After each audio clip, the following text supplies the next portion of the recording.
Yeah, I guess they thought they shut me up, but guess what? Anyway.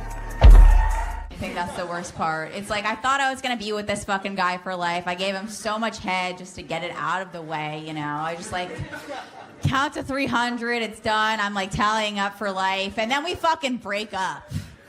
It's so upsetting. Like, not only did I fucking waste the blowjobs, but I wasted the calories. Like, it's... Bro, women are way braver than men. It's not even close, dude. If a single man in history was jogging in the park and got... We're not even jogging on treadmills no more after that. Maybe it's not a coincidence that this machine is also called the Apple. Thank you very much. That'd be cool to travel around.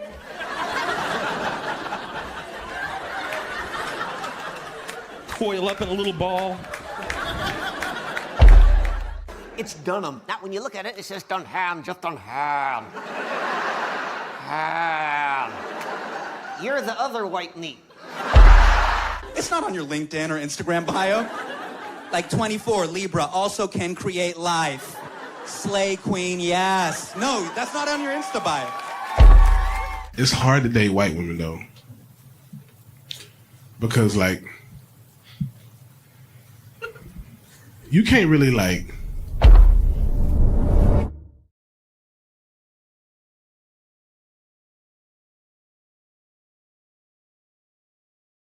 It's the night, a right time for laughter. We have the guys to fill the custard, even though one is a jar of mustard. Thank God it's Tuesday. We take a look at comedians, and Charles used to be one. We have a lot to say about comedy. Can you believe Gray is a jar of mustard? And then there's Lapsed. What does he do? And why is he here?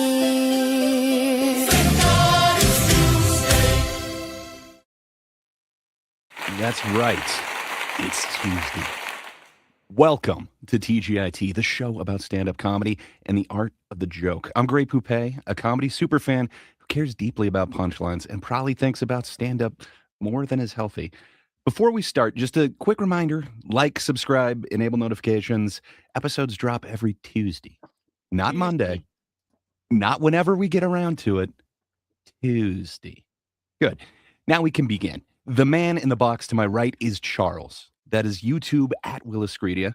Charles charges back into comedy's coliseum, a hardened handler of humor, a practitioner purveyor of punchlines, ready to read the room, refine the rhythm, and rain rapid-fire ridicule on the ridiculous. How's it going, Charles? You maxed out at 8. That's pretty impressive. You keep switching. You switch the letters. It was C and then H, and I was able to keep track with the R's. But I'm good. Yeah, big R time. There's some P's in there too. Hard R's. Yeah, the R's are hard. Hi. Well, welcome, Charles. And as always, the third flavor in the suspicious Neapolitan of nonsense is Lapsed. YouTube at the Lapsed Comic Fan.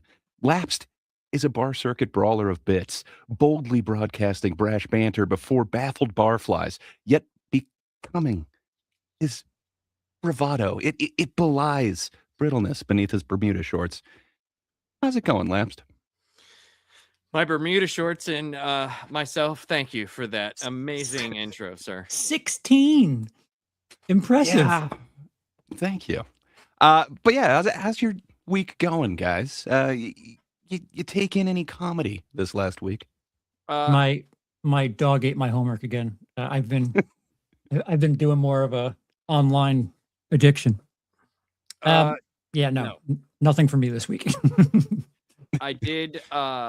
I think whenever me and you were playing the other night, Gray, I was watching. I didn't pay attention to any of it, and I feel terrible. There was a new Netflix thing on that posted, I think, like last week, and I can't even remember who the person was, but I had it on when me and you were playing video games. Was it Mark Norman? I saw something of his was being suggested to me on Netflix.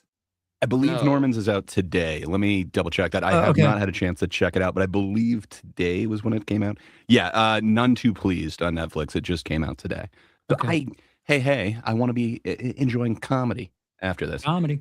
So yeah, I'll definitely be checking out Mark Norman's. Um, yeah, I ended up having to kind of drive out of town for like 6 hours or something each way. So Escape the law. I happened to partake in an awesome book. I had read it before, but I'd never listened Bible? to the audiobook version of it. But The Bible. Running the Light by Sam Talent, which Hmm. man, it is this amazing novel that goes into this fictional uh, peer of Sam Kinnison's, and just man, this road dog, and man, it gets amazing. And I didn't realize that he had a different comedian kind of reading each chapter, and just it gets awesome. But I got to say, it was a little disturbing because the first chapter is read by Bert Kreischer, which I got to say, it's the best work that Bert has ever done. Jeez. That being How said, it was much- still a little off-putting. How much of it was Carl Above? Because I've met and hung out with him. He's like he was his opener for a while. None of it is like real. It is this fictional world, and it also heavily has Norm Macdonald in it as well. But it's a really awesome book. It goes pretty deep into it. But if you get a chance, that one is kind of amazing, and it goes on this I don't know, almost like Fear and Loathing like journey into comedy. It's a great one. I highly recommend. On top of that, if you want to know about Sam and touring and stuff like that, Carl Above, I think it's spelled Labove. He was his opener, like when they were at the top of the world, and he's got tons of stories, not just stuff that like I heard, but he's spoken about it quite a few times. So there's quite a bit on the lifestyle that Sam was leading in the late 80s, early 90s. So it's fascinating because he got popular. Him and Dice, technically, they got popular really fast in an era when you didn't have the internet where someone could be huge overnight. It was really fascinating how huge they got relatively quickly. So when I was searching on Netflix, I thought this was really funny. If you search stand-up comedy, right? A couple of the categories. There's top results, and then there's high energy comics, and then there's celebrate Hispanic heritage, and then the next one is cringe comedians. No.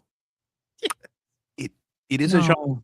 Out of curiosity, who are a couple that are in that cringe comedian category? Me. Let's see. There's I don't have my glass. Jordan Jensen. Oh, wow. Really? I don't find her to be cringe. It's definitely off-putting. This is a special where she really focuses on one subject, and it's kind of her father and her odd love for them, for him. But yeah, Dusty Slay. I don't see him as cringe either. He's kind of like Judah Friedlander, but a little bit more redneck. I can't see what this. It says Steph something. The special is called Phil Steph Queen. Tolov. I love Steph Tolov. I think that was my wife's favorite one from last year.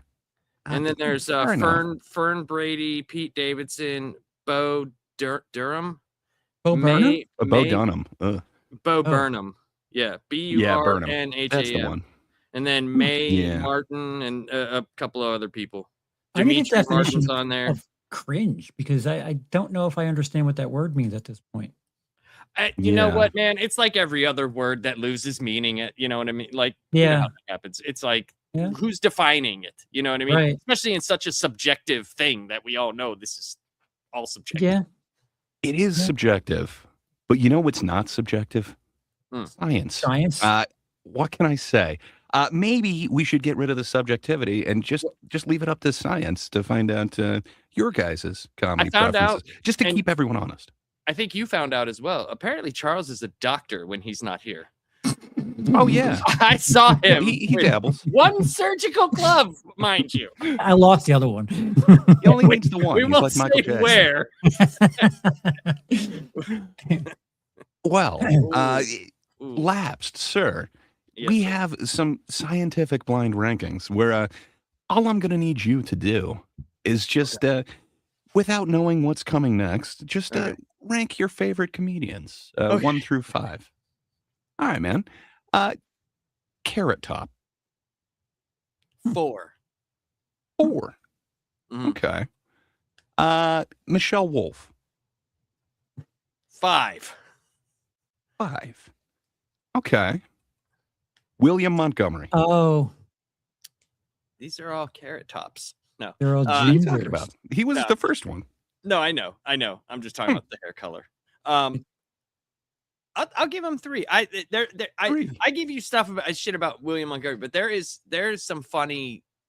He does some funny things. I've watched a few of his things that you told me to, and I will say, it is very different when he's not doing his crazy yelling man stuff. Yeah, it is very different. I did that too. Very, very different. I agree. I like his the writing. character of William Montgomery, but so do you. You gave him 3, so I appreciate that, sir. No, I thought for sure this would be a 5. This is why we got to leave it up to science. Depending on who is next, I might have even ranked him higher because I actually am turning. I don't like the kill Tony stuff he does. I just don't like. Maybe I just don't. Maybe it's just not for me. But that's I liked his actual stand up. That's him doing new stuff, though, isn't it? Isn't like him trying topical stuff. It's just like fresh. Yes. It is 100% fresh. Well, speaking of Kill Tony, and who else could be here? Fiona Cawley. All right, 2. Yeah, she's funny. 2. Huh. So that means your favorite comedian is, of course, Kathy Griffin. Oh. I mean, it's not, but yes, for this. For the sake of the science, yes, Kathy Griffin and me go way back. And you can see when she first met me, she was on the left. And then after I talked to her for 2 seconds, she looked like she does on the right. So, you know. What, Andy Dick and drag? Well, that was after the Trump head. That was after the Trump head. She had to go away for a little bit, so she decided to be Andy Dick and drag. Well, thank you, Lapsed. We now have a complete user manual for what makes you giggle. We appreciate that, sir. Show me some Kathy Griffin, and I will be laughing. You giggle. Charles, sir, I'm going to have the same thing for you. I don't even know there's 5 more ginger comedians left. If you could blindly rank without knowing who's coming next, just your favorite comedian, 1 through 5. Louis C.K. Oh, there's a ginger. Yeah. Ooh. Yeah. Is it smart to give a 1 this early? It's up to you. I'm just judging the art, right? Yeah. Yeah, I'm going to give him 1. He's really good at what he does. He really, really good at what he does. He set a certain pace that everyone struggled to follow. Yeah, everyone's trying to do a new set in a year, and it's like you can't. You can't. Not everyone can do that. Jim Gaffigan. Hot topic. 4. 4, you say? Wow. Okay. Andrew Santino.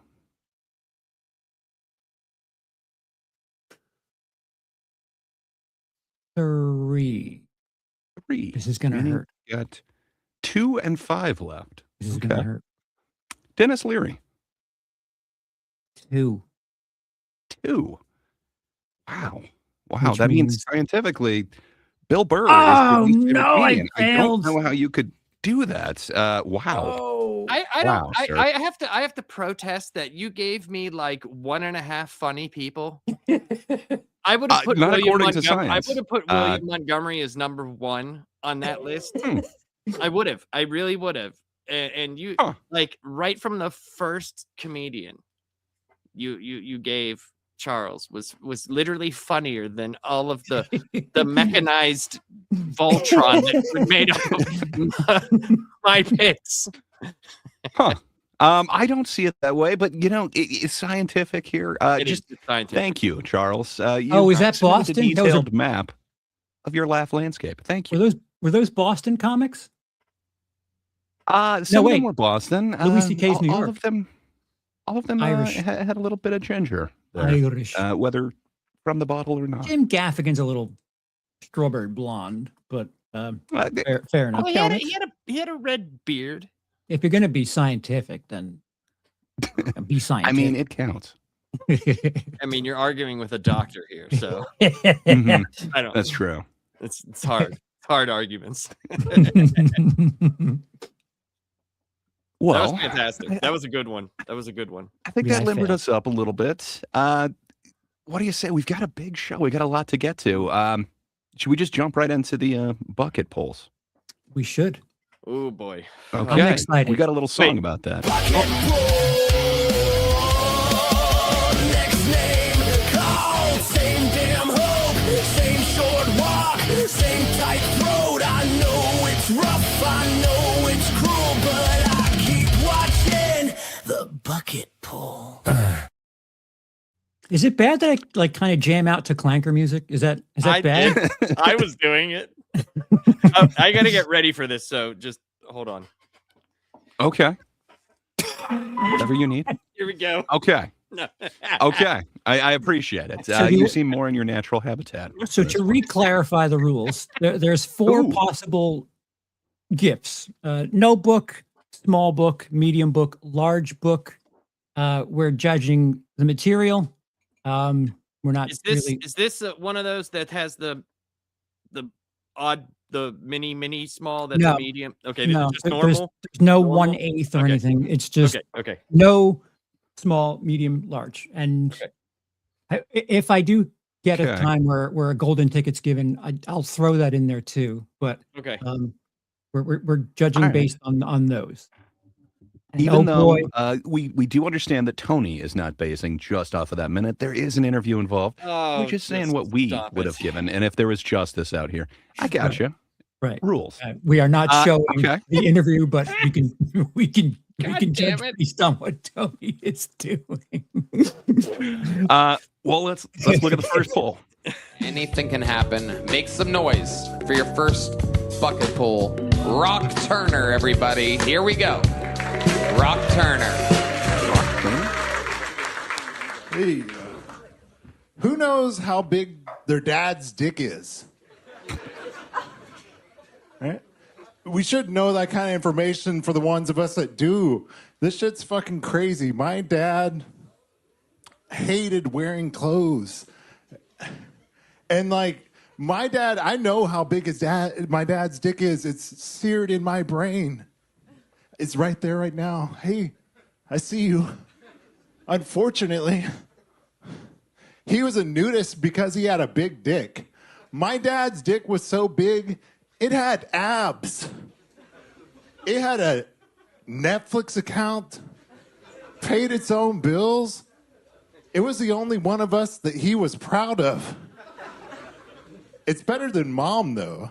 You imagine your mom like leaning over to wake you up for school in the morning. Her left tit grazes your forehead. Honey, time to get up. Oh, God. Mom, get your tits out of my face. I'm not 6 months anymore. Tony? I mean, it was a strong finish. I do like the throwing to Tony right at the end, but what the fuck was that, man? Okay, so you're going to get up in front of hundreds of thousands, possibly more, and talk about your parents' genitalia? Don't millions watch this? I would say so. I was being conservative with my estimate. Okay. Dude, that is so strange. So hold on. To be fair, first of all, he's like ultra nervous. You could tell it, like he's just chewing every word. It doesn't sound like he's a veteran of this. He doesn't have that stage comfortability. Just because he's talking about it on stage doesn't mean it's his lived experience. Like this goes into that lying territory where we don't know if that's a thing. He also, that the dick had abs, that is a different tag from someone else's joke where they talked about something, and I don't remember which comedian is, but someone made a joke about someone thing being so large it had abs. But doesn't it also go back to like Dane Cook? Wasn't that one of his tags to like the super finger thing? It I might say that was. If not, there's it's an old joke. Like that is not a new tag on this at all. Yeah. It does seem somewhat hack to throw that in there as well. Laps, what do you think? Should he be talking more about his parents' genitalia? I hated every second of this. This was awful. Awful, awful, awful. No book. No book for me. How many punchlines did you guys Okay, count? he Well, had 2, I guess. he had what he thought were punchlines. Mm-hmm. Like, I think he really thought when he was like, it's seared in my mind and it's there. Hey, Dad's dick. You know, like, I think he thought that was He gonna thought abs kill. too. I mean, Yeah. dude, when he goes home tonight and he redoes this in front of his cat, it's gonna kill, dude. It's gonna kill. But no, the parents don't like it. I guess there's a third punchline too. The like, I'm not 6 months anymore. I don't know, man. Just Is none it of it though? landed. I mean, There's jokes there. They're just not good. Maybe I'm being too generous. I'd give them small because there is actually some sort of setup and some sort of punching tag, but man, they're not good. I mean, that even though, like, that's like, you know, you could, like, we've talked about, like, going up and just not saying that the premises or anything like that, but just going up and doing the chicken cross the road. That's a setup and there's a punchline. It does not mean that any of it is worth anything. I say, well, no. just I give just no wait. book. That very premise may come back in a little bit in a later segment, but gonna haunt me. we'll see. So this is one of the reasons where I feel like Kill Tony gets a bad name, because I think if this guy had a minute and he was on the Tonight Show, he's not doing this bit. No, I think this is no. So this is like unfair for people. It's an unfair stereotype against this show because people are like, oh, I can just do my most crude shit and it'll just rule. Yeah, and but there's no quality control, supposedly. Yeah, I mean, fair we enough. don't know if the bucket is real. There's a lot of conspiracy theories out there, but you know that there is some sort of talent booker, and you do have to okay shit when you're on one of those talk shows. This definitely doesn't have that. You could get up there and say anything. I think there's real pulls, but there are some that you just can tell, like, no, this they either knew who, maybe someone signed up for the show and they knew who that person was. They, you know, were a good open micer, or someone who's, you know, like opening up for people or something like that. The you can one tell that, sometimes there is. when Bert was on recently, his opener was a bucket pull, and because I heard them talking about it in the interview, I was like, no, we're not using this. This isn't This isn't a true bucket pull. Right. So yeah, I got off the material that was there before me. No book. Well, I'm just saying, Laps, does it change your mind? Perhaps you or Big Papa Musk has a comment here as well. Absolutely no book, no way the interview can change that. I don't know, man. The way that he just threw it to Tony, I think that's a way to That's save charming. anything. Like, Okay. as soon as you fuck up, just throw it to Close Laps. strong. Just close strong. Yeah, like I think it works, man. There's a way that he could save that interview, but based off of this, I think Little is generous, and I think Tony is generous. So, Little book for me. You're still going with no, Lapsed? Yes, no book. All right. I'm Let's going off see. the material, not what I think Tony's going to give him. I'm just going off of what I would give them. Justin says this show is so fucked, so medium joke book. You see, Justin gets it. Well, let's see who is correct here. Sure. All right. Well, Rock, you did your very best. I'm sure of that. Oh, yeah, sure did. There's a little joke book for you, buddy. There he goes. Rock Turner. He makes Okay. I think he again is very generous, but huzzah! You should take that, Lapsed. Well, I mean, what now? You're going off of what you think Tony's going to give him. I'm going off what I would give him. Yes. That's what. Well, the result is what Tony gives him. So yes, I am trying to but we're supposed correctly to guess what this. we would give him and see if it matches what Tony and the crew would give them. And I was very serious about it. I think there were at least punchlines, setups, and a tag. So while none of it's good, it existed. Small I'm for gonna me. use my anti-gray spray right here that I have in my Batman 67 book, and Nice. I'm gonna reverse your decision. Play by the rules, Gray. Oh, I am. I'm honoring these rules, and I am right up against the line on this. But let's see. And awesome that Joe List and Steve Renazizi are on this one. Hell yeah. Noise for Mark Fitman, everybody. Mark Fitman.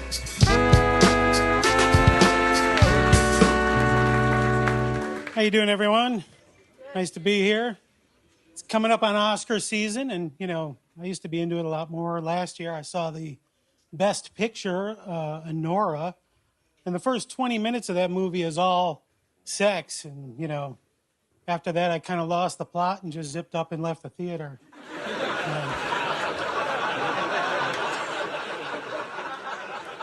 I don't think I'll be welcome back this year. I'm not really sure. I don't know if it's racist or not, but I programmed my GPS to avoid all Martin Luther King boulevards.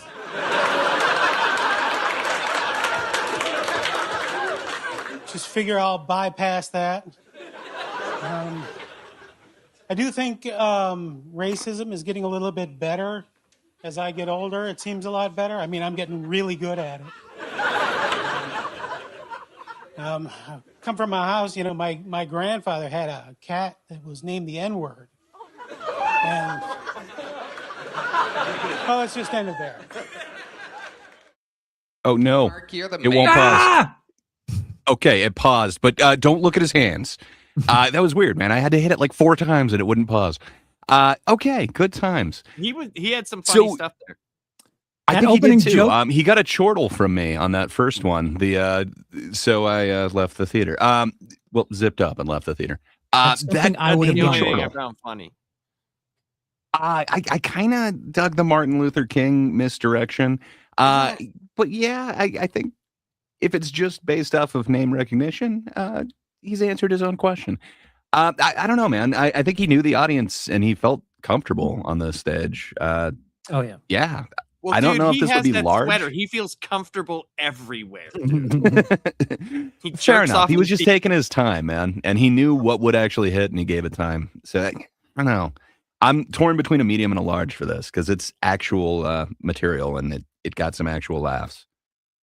I'm thinking medium, but about the biggest medium he's got. If he's got something special on a medium, I'd throw that one to him. I'm giving my opinion is a medium joke book because that's what I would give him. Well, fair enough. I'm just saying if he's got one that's a little bit better, like if it's got like a cow pattern or something, that's the one that he deserves. Or he just throws a pen in there and like autographs it. Looks like Jaden is saying he thinks this one's golden ticket. Come on, this dude isn't special needs or anything. He's not going to be given a golden ticket on this one. Funny you would say that. Why would you say that? That's so weird. It's hilarious that you are now kind of getting into the spirit of the Tony Whack Pack that he's got going on. I'm the one who told you from the beginning. But he does need collects an old man. Different people. I don't think he does. He's got that, man. I already knew that. Like that he does that. I mean, remember I was watching. I did watch this show for years. It's just I got out of it for a very long time. If he's looking for an old man, none is better than Ron White, who seems to be very yeah, but no, Ron White's a good comedian.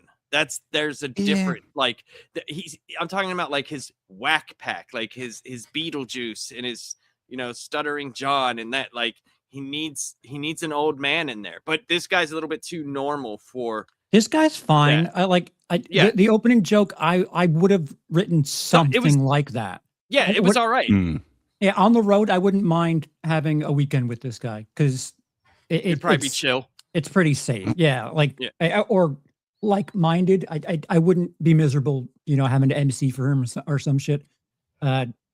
He must have been doing it for a bit. I'm assuming so. And hopefully he's just as comfortable in the interview part. If so, I think he'll get more. But we're not talking about the interview. We're just talking about the material. I give him a medium. Well, based on the you're still sticking with medium? Medium, yeah. Justin Gray says he's going to be at MSG on Netflix by the end of the year. Well, let's see what Tony did on this one. Come back again. Sign up sometime. You're our first big joke book of the night. One. Boom. Mark Fitman. He goes. I could definitely see it. Out of everything that we've seen on here, I think he's probably the best one that we've seen on bucket pulls. Like Troy said, he's probably the most polished one we've seen in a very long time. Yeah, I think so. Yeah. So out of all of them that we've seen, I think that's the most justified. I still think I would have gone medium, but who knows what happened in that interview? Sorry, you were saying something, Labs? No, I'm just. I Was it agree. about the Yeah, interview? he seemed to be the most.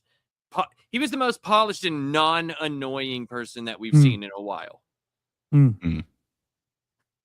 So I can definitely see that. yeah, I Well- can understand the big joke book. I would have gone medium, but that's that's just me.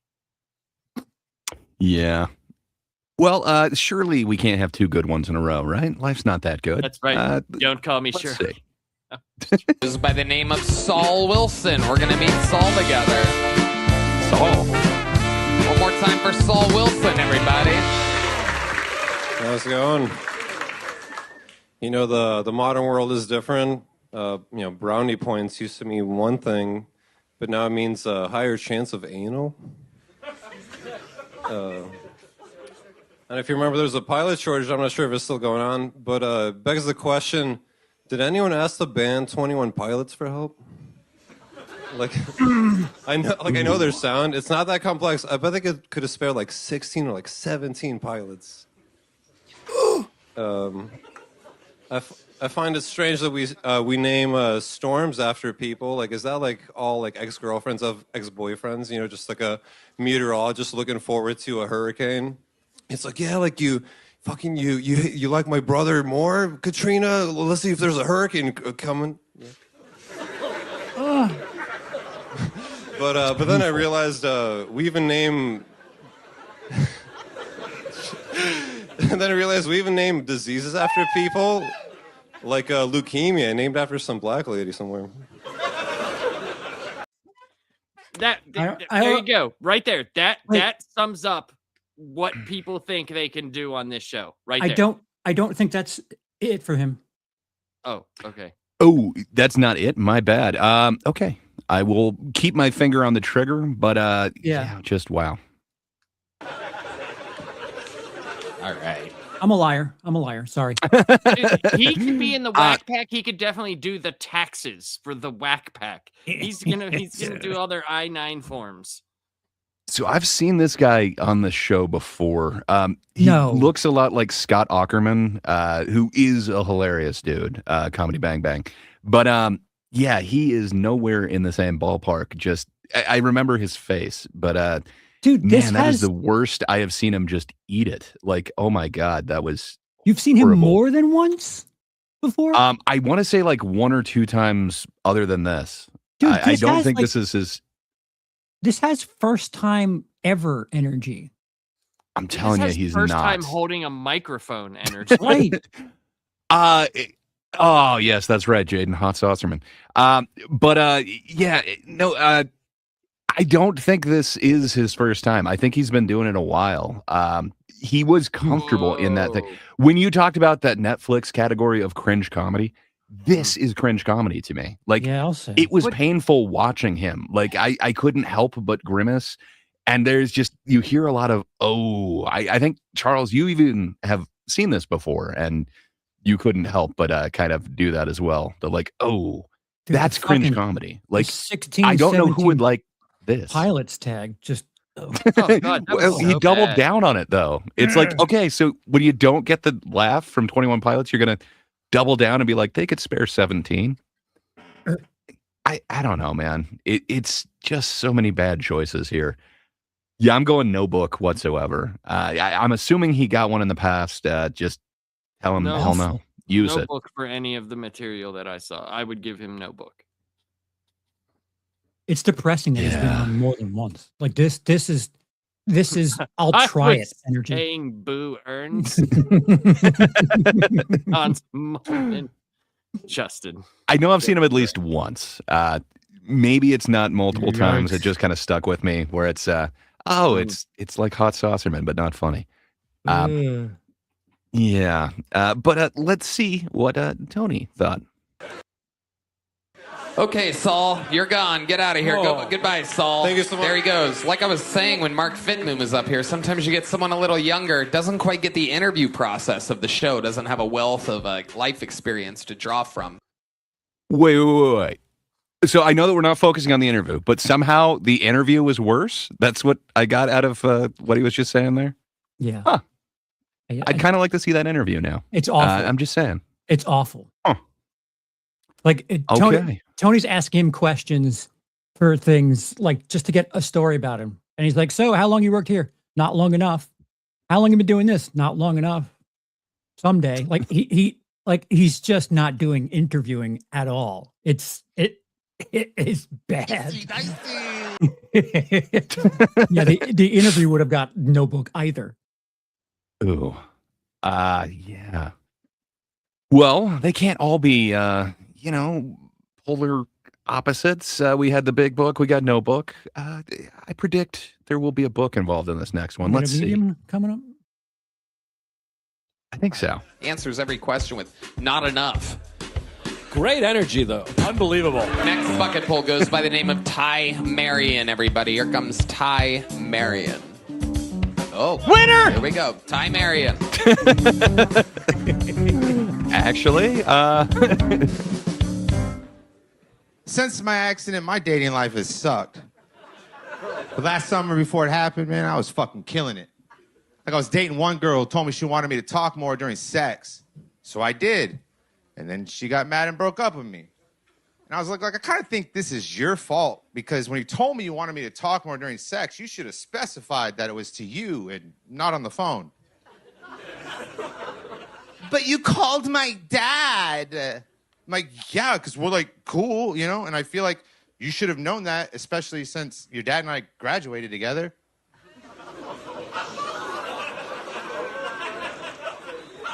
Another girl I dated, she played super hard to get. And when we finally hooked up, it was at a church. She just laid there and kept staring at me real weird. So I had to put coins over her eyes. Luckily, though, she was Asian, so I only had to use pennies. But if you can't tell, I'm a Jew. So when I finished, I had to take them back. Thank you.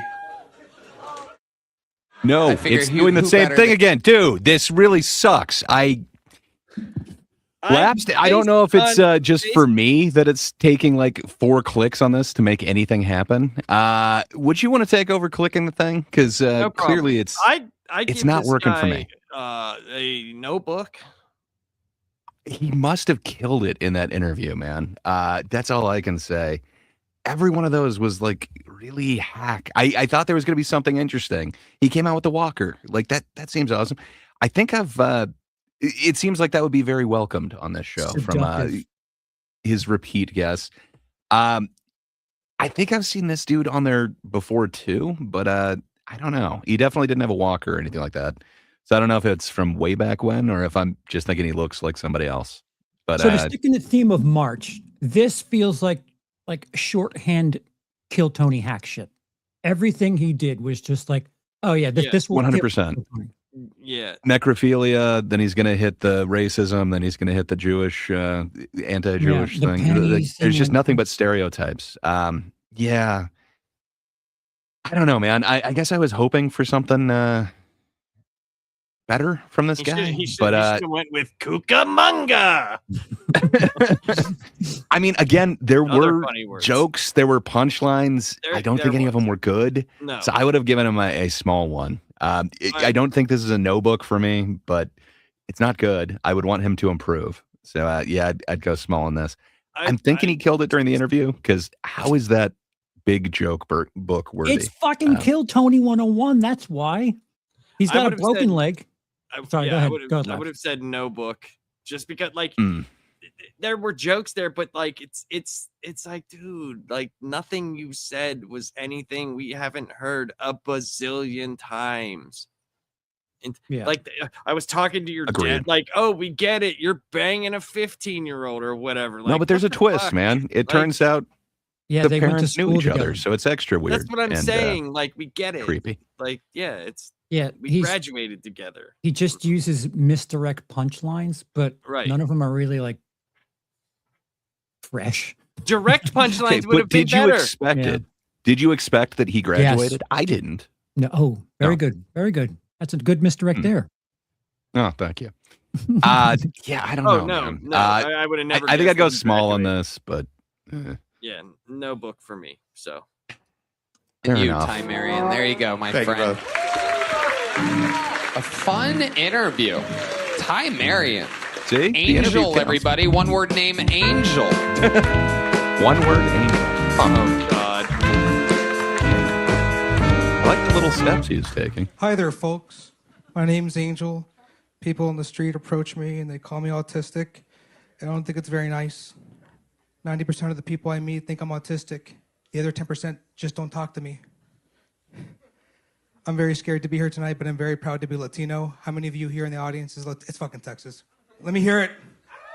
Arriba! Yeah, gracias. I grew up for the longest time not knowing dogs got bigger than puppies. I thought all dogs naturally died of parvo. I just didn't know.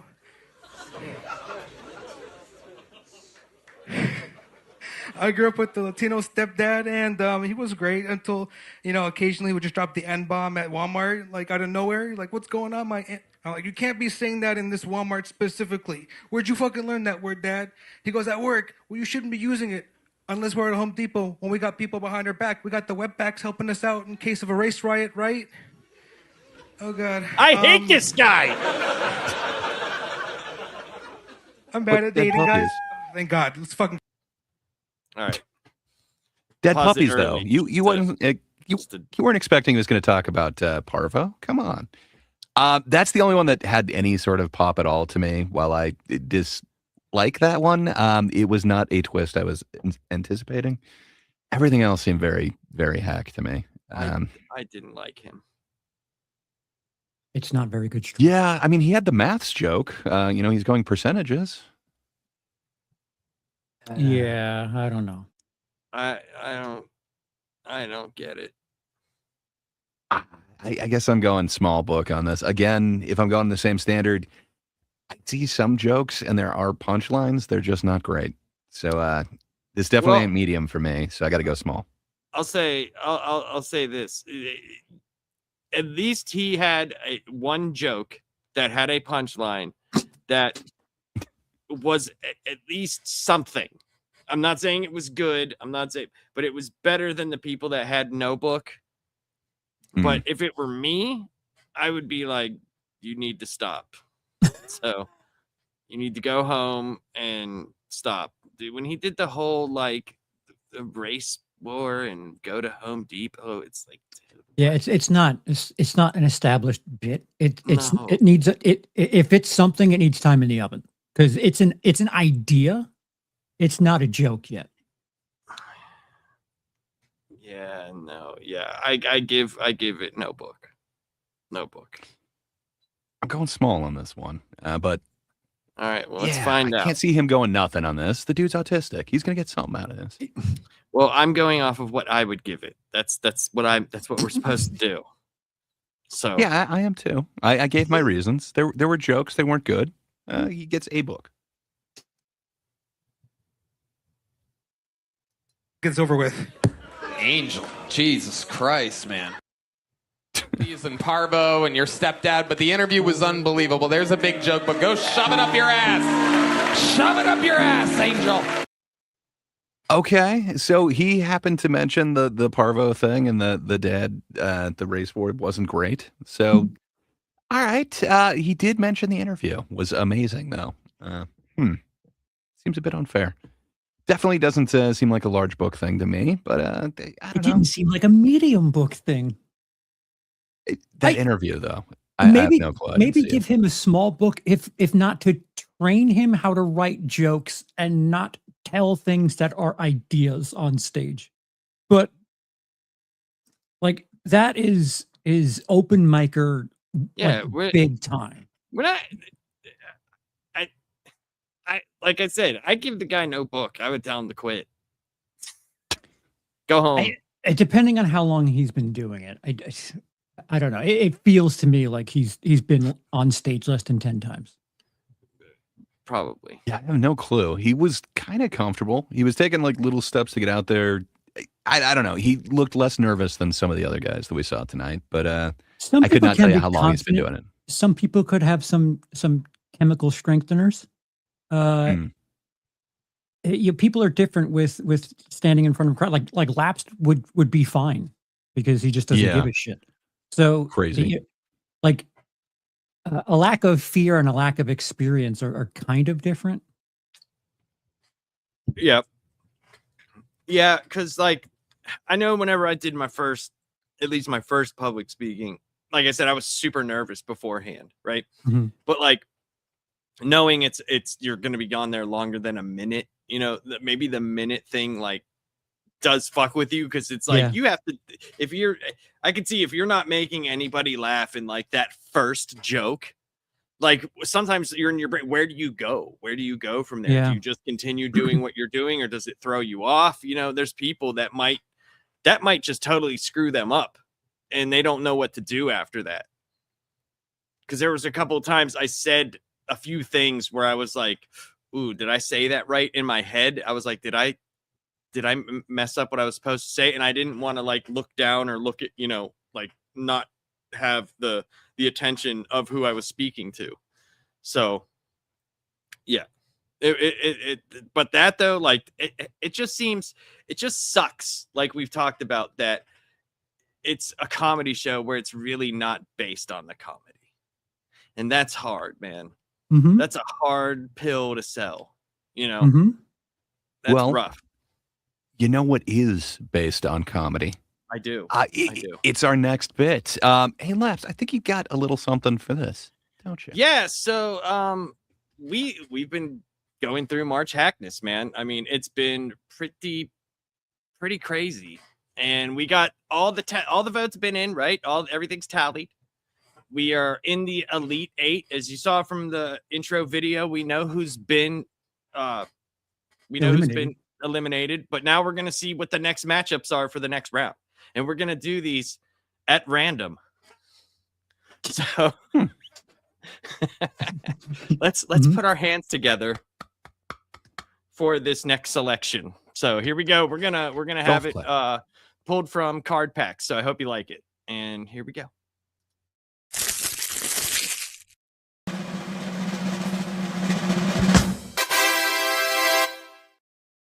Okay. Amy Schumer.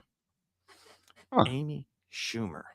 That's crazy. Well, should we take a look at a clip from Amy Schumer? We should. Yeah, we definitely should. Go ahead.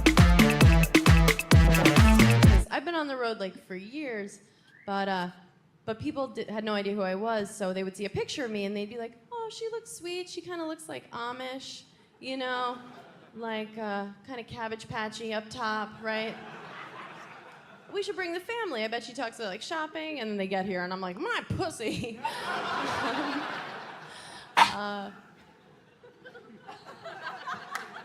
But it's way better now because like a lot of people saw that roast and they just are like, "Oh, she's like a bad person." So that means you guys are dirtbags too, and I appreciate you coming out. You don't understand. You're a bad people. Yeah, I don't know, man. There was a little bit of self-awareness. Obviously, she had seen or heard the Cabbage Patch comparison. I feel like I'd heard people use that as an insult on her before. She's got a full face. She's owning it. That's awesome. Other than that, in lieu of a punchline, just kind of say vagina. I don't know. But if you saw her card, her hack trait is like stealing 268,000 jokes per set. So I mean, she's doing unbelievable work. Well, who would the lovely Amy Schumer be going up against in this here match? Let's find out.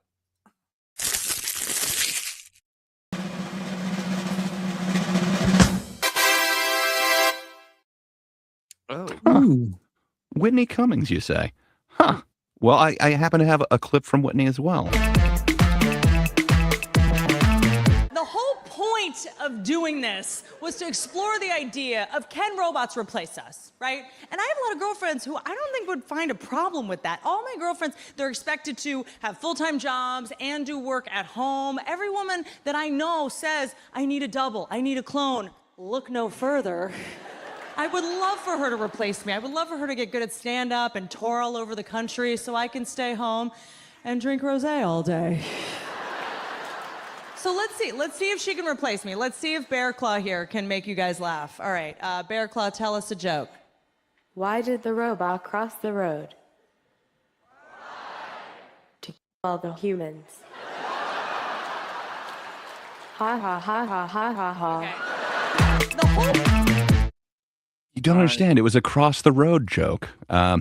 So Yeah. I feel like both could be the proper answer here, but are we highlighting their lack of quality material or their hack material? Because I think there's a difference between being hack and being Oh, for sure. For sure.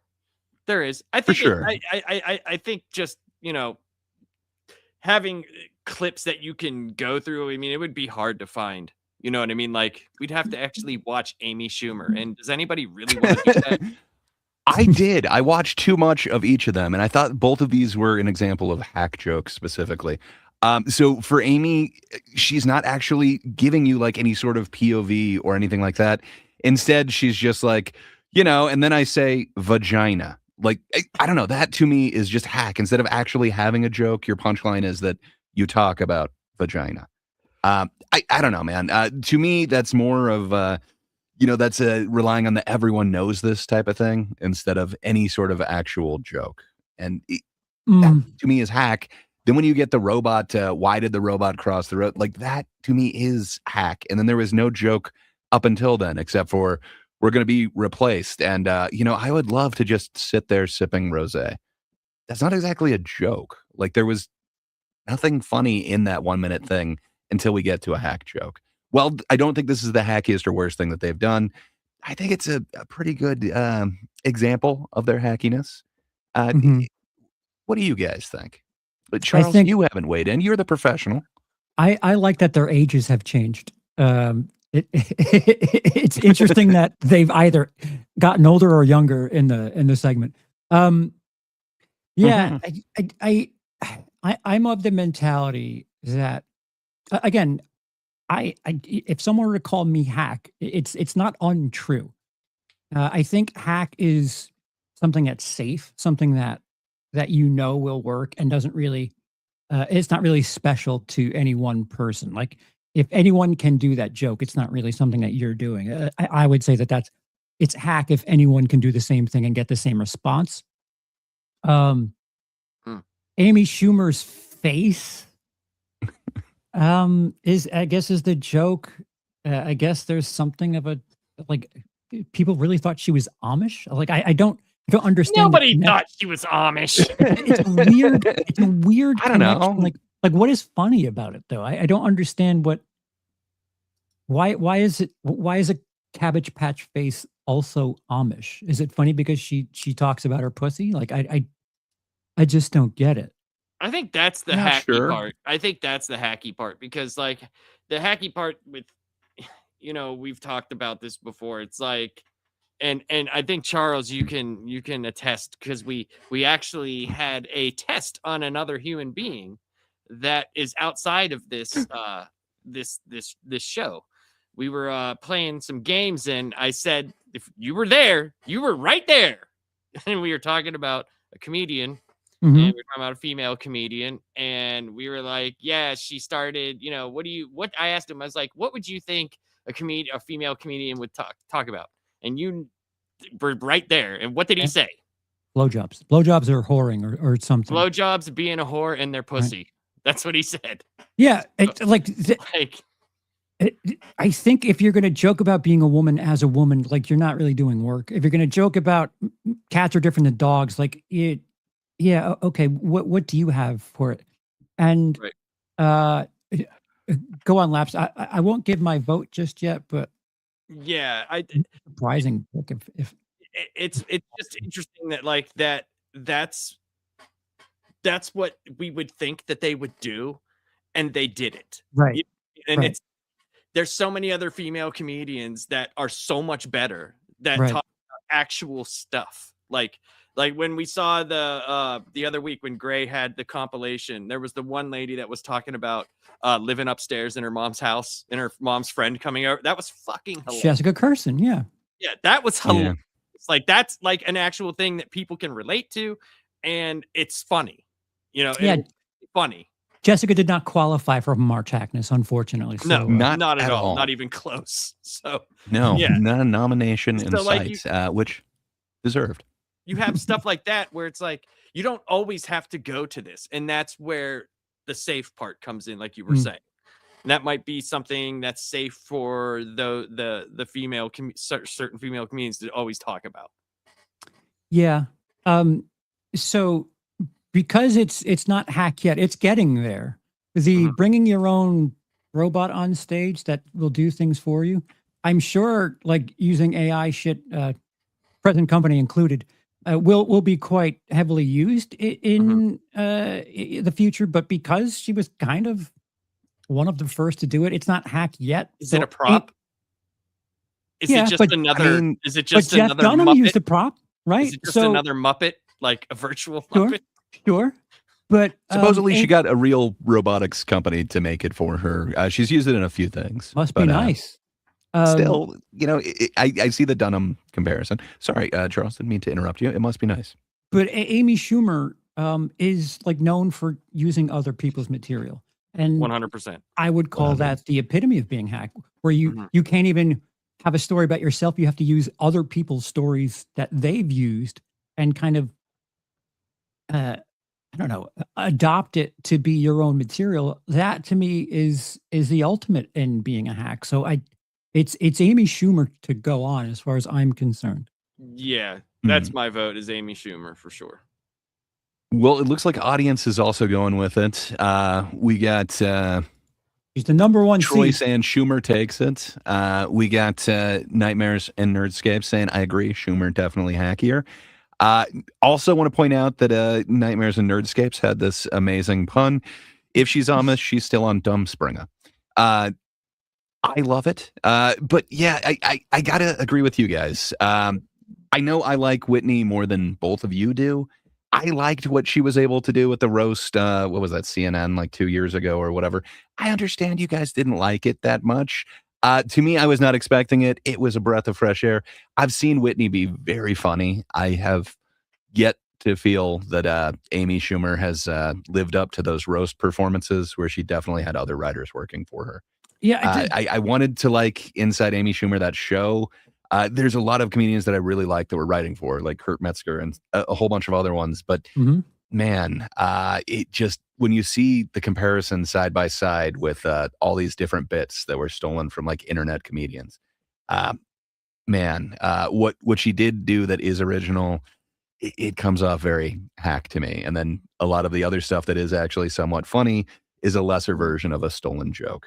I happen to watch the compilation where they're kind of going through, especially like the Patrice bit, where he's kind of going through the different, what would you call those? The different names for sexual positions. That was straight lifted. That was like literally one of the closest. But not ones. as well. No, Like, it it's was like nowhere kind of- done as well by far. No, you're correct.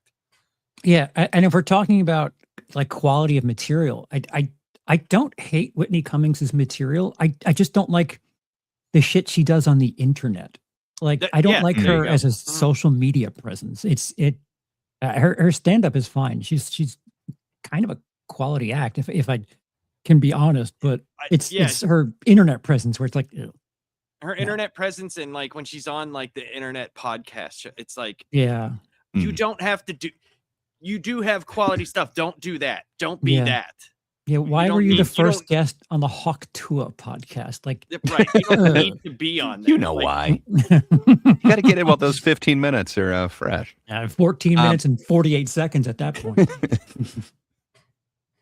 Well, fair enough. It seems like no matter what, Schumer's going through on this one. Number one seed. Congrats, Whitney Cummings. Still, you are hey, not people still have a week to vote. They still have a week to vote. They can change. True. They can change it. So true. is Comment that after who the you video. voted for, Gray? Was Amy Schumer? Yes. Excuse me. He's just so emotional about I this. choked on my own spit. What can I say? Just Very this, emotional. having to deal with Amy Schumer is making me joke. Yeah, I'm not happy that I had to watch a bunch of her clips, but yeah, I think we've got much to go on. I can see why everyone's putting her through. It looks like Yeah. Big Papa Musk is also weighing in. Number one seed for sure. So, like, we're all familiar with these people. The clips are more for you guys, just to give you guys an idea, like a quick little taste of who they are, what their style is. Right. But yeah. All right. So Okay. we'll go on to the next poll here, and Yeah. yeah, let's see what we got.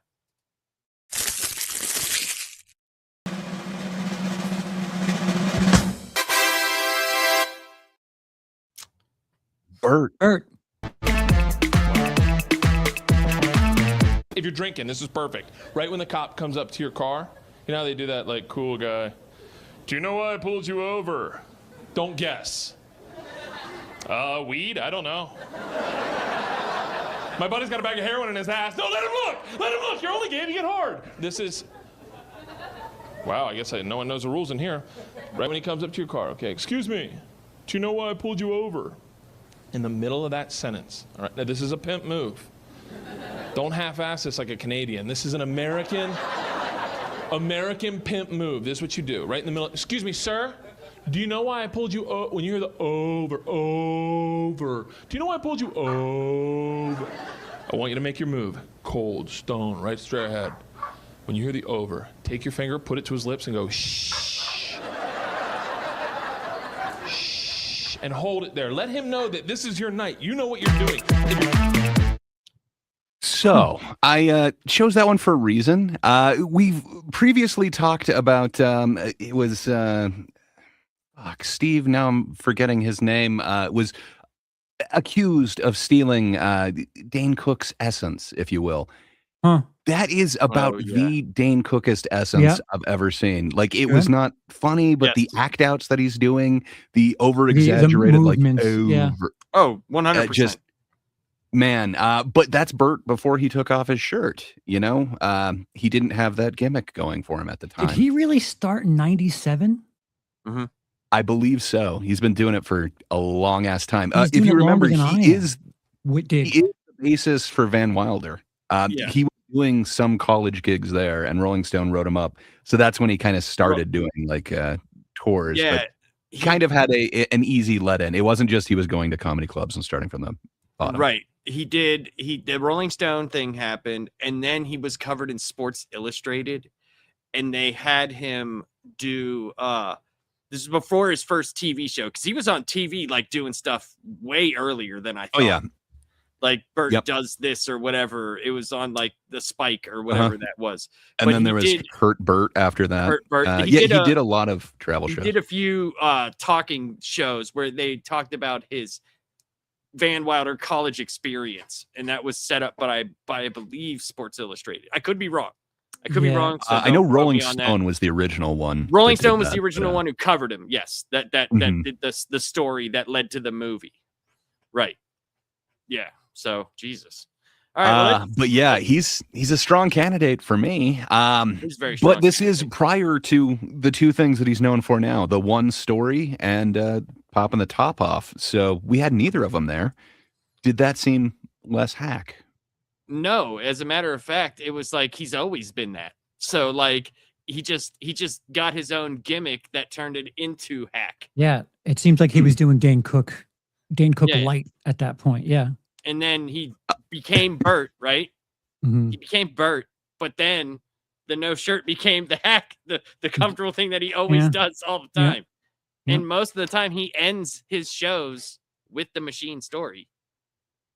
Even if it's like a new thing, like he still ends the show with that. He might come out for an encore and tells the machine story. Listen, man, that's his free bird. Like, what do you know? 100%. But like we talked about, like, is that, does that in itself That's his free become- bird. More like free bird. Popping the shirt off. Hi is- ho! Oh, wow. Look at You him. beat me to it. He's got both guns.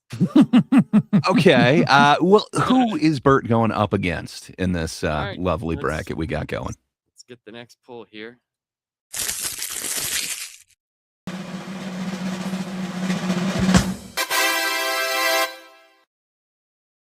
Huh. Ruh-roh. That was a lovely picture. All right. I love the show, The Game of Thrones, but I hate everybody who read the books. It's weird. It's a conundrum. I don't hate that they read the books. I hate that they have to tell me they read the books.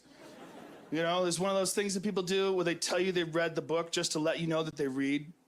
You know? They always say the same thing. You're like, oh, Game of Thrones is the best show. You go, the book's even better. No, it's not. It's never better to not see something, you fuck. I know what you're doing. You just want me to know you read the book. Oh, the book's better, really. I watch the show, I see naked people have sex and then sword fight to death. And you're sitting there with your eyes go, oh, I could only imagine what that would be like. that how he reads? It's better if I don't even see. Fuck you, you fake smarty pants. I know exactly what you're doing. So, is it possible that Joe Rogan can't like picture images in his head?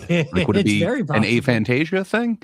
Because the way that he was, you know, kind of That's thinking demonstrating reading was not staring at the book, but kind of looking off and being like, not seeing it is better. I don't know. Like, I always loved, you know, reading a book. It took me to a different world that I could truly experience and be immersed in. Dude, he's like the stupid man's Confucius, I think. It's so funny how his comedy, right? Like just that, but yet everything on his podcast is I read this. Yeah. You got to do the reading. You have to do the reading. You have to do your research. How many times has he said that? You have to do the research. You got to do the reading.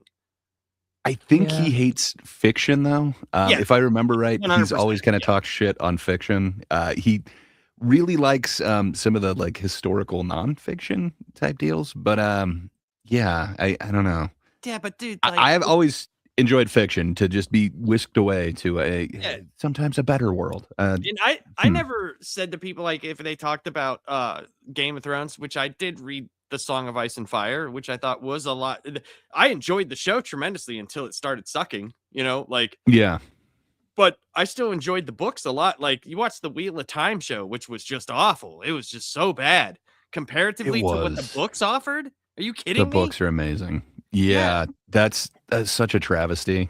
Just the fact that that show is what people will probably mostly know. That think sucks. of that. Yeah, it's bad. Even the stuff that they put on Prime, the video animations were 10 times better than the show. Like, Well, they kind of followed the actual story of the book or the lore of the right, book, where the right. show did its own thing. Yeah, and it's just one of those things where it's like, dude, like we've heard that joke a bunch of times. I've heard that many times from different people. Oh, he did it. He added his own twist to it. That's for sure. That's true. The I secretly don't know what to do when I read words. I just want to say something that like it's kind of crossing my mind, and just to let people know that there is certain material that you're probably thinking of that would probably be best for situations like this, but we can't use it for like claiming reasons. So obviously at this moment, pick a clip of Joe with a stool. That's probably Joe at his hackiest, but we cannot use certain clips for certain reasons. So if we'll it get seems claimed right. on everything, and my channel's the only channel that it doesn't matter because I just don't care. And we're not actually using that one at the moment, so like we don't want anybody's channel to get claimed. So yeah, we know what you're thinking. Just we can't. Indeed. That's We why could the use card most has him of- humping the chair.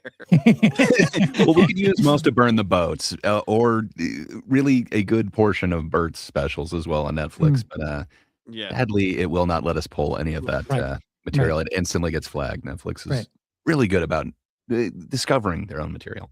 That's very true. But this is this This mashup. is a big big showdown here. I kind of thought this. I kind of thought this might be like the finale or whatever, but we're getting right into it.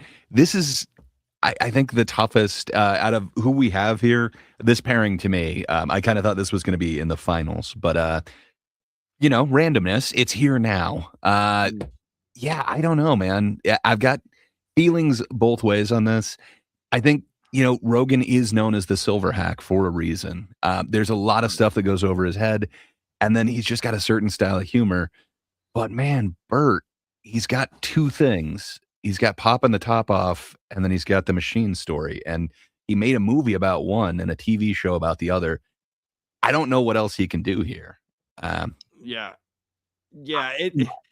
Rogan definitely has his opinion on what comedy is and what it should be, for sure. But he does have his own style of doing the things that he does, and I think there's a comment here that kind of sums it up. Troy McClure says he votes for Bert. He says Rogan is lame, but we know where his stuff is going to go because we know him from the podcast. A bit of his topics are kind of specific to him. And that's true in itself, could be, like the silver hack that we said, but we know like kind of where that's going to go. And Bert we already knew it before it happened. We already knew what was coming before it even happened. Because he has the two things and they're all based around. And if you want to add the third thing in, we know he's going to talk about his daughter, Lila. We know that for sure. He's going to talk about what a badass she is and how she says all the words, all the bad words and blah, blah, blah. And he can use that for any punchline anywhere. If you want like to talk, oh, we were out at a really nice dinner and then she said, fuck. And you're like, yeah. So it's, I agree with Bert on this. For me, it would be Bert. No, Nightmares and Nerdscapes is also weighing in. I think Bert's the hackiest. Don't care for Rogan's stuff, but it's definitely his. Good point. Charles, you're the professional. Where do you kind of come in on this one? I don't. So, like, I think because there's so much like content on Joe Rogan on the internet, and they know the term. Like, I didn't properly understand the term clickbait, and I was using it at times that were not appropriate. I think the same can be said for hack, where, normies use the term hack and have it mean not good, or I don't like that. And right, that's or not bad material. Right. Right. That's not exactly the case for Rogan if you're not talking about him banging a stool, because like that's his safest thing. And it's like, okay, this is safe. Let me break out the stool. I think he's done a lot for comedy. Ask the entire city of Austin. It really is impressive what he's done for comedy. His stand-up I would call, low B, high C. I never thought of him as a fucking stadium headlining comedian, but at the same time, he uses that stool because like that's his living color bit where people are rolling in the seats. But other than that, he's got a bunch of hours of material that are definitely different than let me take my shirt off and let me tell you this one story about fucking Russia in the 90s. Yeah, when he breaks out the stool, it's pretty hacky. But I the internet's definition, him not being like A+, I get that, but we're kind of using a different definition of or the definition of hacky. We're going to gatekeep. This is a difficult matchup, sure, for different reasons for different people, but I think if we're going by the definition of hack, Bert is it, and I would choose Bert. We do have one disagreement. Sean Sheridan's weighing in. He's Team Joe Rogan or Toe Rogan. So are you supporting him or like? I'm just pointing out that we've got a little bit of opposition here. So most of the chat seems to be leaning Bert. Both of you guys are leaning Bert. I gotta agree. Sadly, I think Bert is the epitome of hack. He's got one story that he's going to always talk about. He made a movie about it. He's got one gimmick that he always does. He made a show about it. It's really the main focal point of Free Bert. And then he's got one other thing. He has a way of turning every conversation into it's about him. Every interview where he's talking about somebody else, it comes back to him, and he's got to bring himself up. It's very much what Laps is talking about with his daughter Isla, but it's always kind of him. It just, I know where it's going before it gets there. And man, it becomes awfully awkward for me to watch. There is a certain amount of cringe to his comedy as well. I was wondering if Bert would possibly be in that Netflix category of cringe comedy, but apparently not. I'm weighing in as well that to me it's Kreischer, man. He beats out Rogan. Rogan's doing his thing. It's not for me, but it doesn't seem to be as hack. He's definitely got some hack bits, but man, Bert's got like 3 things and that's it. And I know exactly where it's going every single time. So Bert with a bullet for me. And again, to beat the dead horse, hack doesn't mean bad. Just so we're clear, we're not saying like hack is bad. It's just redundant, safe, whatever. Like I've said it 4 or 5 times. Yeah, no, it's fine. It's fine to reiterate though. It's fine to reiterate because people come in there was a few randoms that came in last week and they were talking about Roseanne and we were like, yeah, it's voted on by the people. Like it's, you know, we might not think that it is that way, but this is voted on by people. So, you know, like this is what we're going with. So that's, Right. you know, we're just trying to reiterate what we think, but you guys vote for You what guys you have, think. yeah, you have power. Use Right. your power. Yes. Troy says one story forever, the Al Bundy of comedians. Hey, Polk High football, man. You can't. You Three can't go touchdowns in wrong. one game. That's right. Well, let's go back to the Hack Pack. What we got next, Labs? All right, let's. That all pull the rhymed. next card.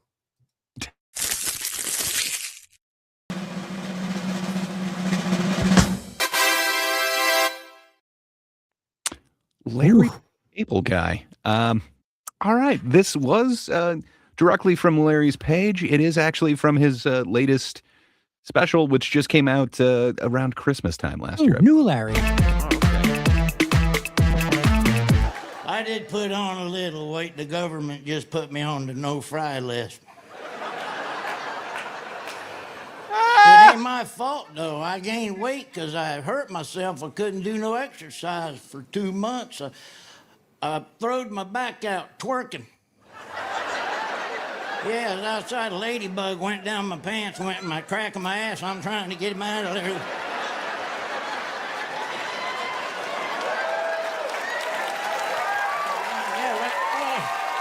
Threw my back out. All of a sudden, it come out right there, by God. It went in a ladybug, it come out a stink bug, by God. That's how it done. I bet you never guessed that that was where he was going to end that joke, the stink bug thing. Come on. What about the no fry list? Yeah, man. He is pretty hacky to me. I've never been a what would you call that? What even is that? It's extremely, it's gimmicked, but it's catchphrase comedy with a. I don't know. I guess I do like characters, but the fact that there is no other character, just he is this thing, and it's just catchphrase comedy. I don't know, man. It's never worked for me. Maybe I'm wrong. There is an element of physical humor there. The twerking thing is I mean, to go back to Rogan, like doing a thing visually usually is like a shortcut, and the fact that that's new. How do you feel on the act outs?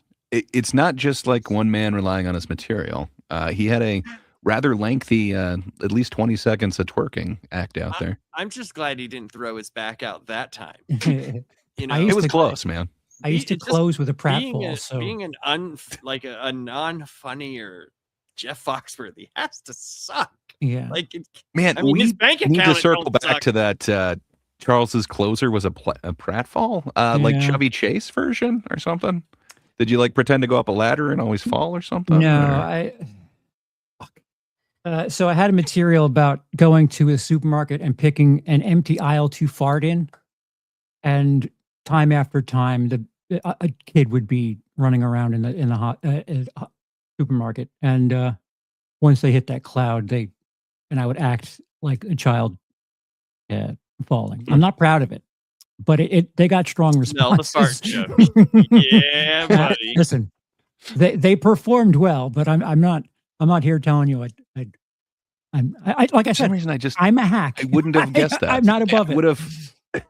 No one is. That's the thing. Like it's not a scarlet letter that's on it. Like it is a Right. tendency. Hack doesn't mean that people aren't going to laugh at it. It is a shortcut in a way. It's something very familiar. I've had spinal surgery, so I don't know if I even can do that anymore. So perhaps I'm limited. You can definitely twerk and you can fall over. We're going to get this on film again. Side by side. Yeah, you will twerk again. Mark If our I words. scour, I could probably find like 20-year-old footage of me doing pratfall to close. I guess I just wouldn't have imagined that, especially like kind of your reverence for actual, joke telling, like kind Yeah. of standing there and delivering. I wouldn't have thought so, but Yeah, listen, I've never listen. I'm not flawless. You had to start somewhere. Man. I am full of flaws. Well, speaking of starting somewhere, we have the start of this pack, so it looks like it's Larry the Cable Guy.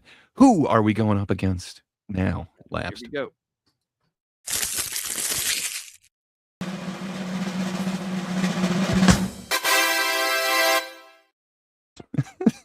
That picture, man. Okay, let's take a look at the top. This is the first prop that I went on stage with. When I was in college, I stole this neighborhood crime watch sign. Yeah. And I always got a laugh. It was on my dorm, and I was like, "Oh, that's funny. Where'd you get that?" And I said, "I took it."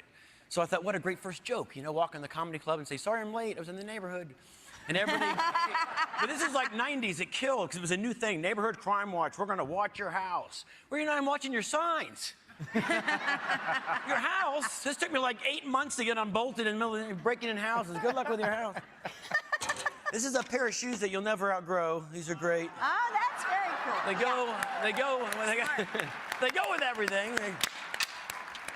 I was already out stealing signs, so I say I might as well send my Foot Locker right now. Like, where are those metal things at? This is a classic, man. This is an ice tray with a level so you wouldn't spill the water when you're bringing it back to the freezer. It's kind of a classic. All the young people are now like, what's an ice tray? Is that an age thing? Do young people not understand what ice trays are? I mean, I guess most newer fridges do have their own ice makers, but I don't know. I mean, so those were classic top bits. He brought it back for this one special, so I figured let's grab some of his classic stuff. I don't know, thoughts? I think the weirdest thing that I've ever found out about Carrot Top is the fact that Pantera's drummer, Vinnie Paul, the late Vinnie Paul, was like one of his biggest fans and had a room in his home dedicated to Carrot Top. What? Yes. I mean, they liked a lot of clownish things. Fair enough. They did drink a lot. I think their favorite thing was like the black tooth grin. So Yes. yeah, I could understand when you're drinking that much, you know, the Carrot Top things. Like, look at those. You'll never outgrow those shoes. He's got the neighborhood watch sign. Who's watching the sign? No one. Yeah, I don't know, man. That's a me joke. That If you, it's just so odd because if you just type in Carrot Top Vinnie Paul, some of the weirdest pictures happen for you, and it's just so weird, man. And actually how I found that out was I was listening to a Chris Jericho podcast that had Vinnie Paul on it, and like Jericho thought it was the fucking weirdest thing. He was like, I have to bring this up. And Jericho, isn't he in Fozzy or whatever? Like the band named after the bear? No, so I don't know. No, for him, it was Fozzy Osbourne. That's what it was originally supposed to be. still, I would assume it's Fozzy, the Waka Waka. So I don't know. It seems weird that he would be so off-put by the Carrot Top fandom, but I don't know. It's not put off. He just thought it was funny. He thought it was funny, like Carrot Top and Vinnie Paul just hanging out in a room that's dedicated to Carrot Top.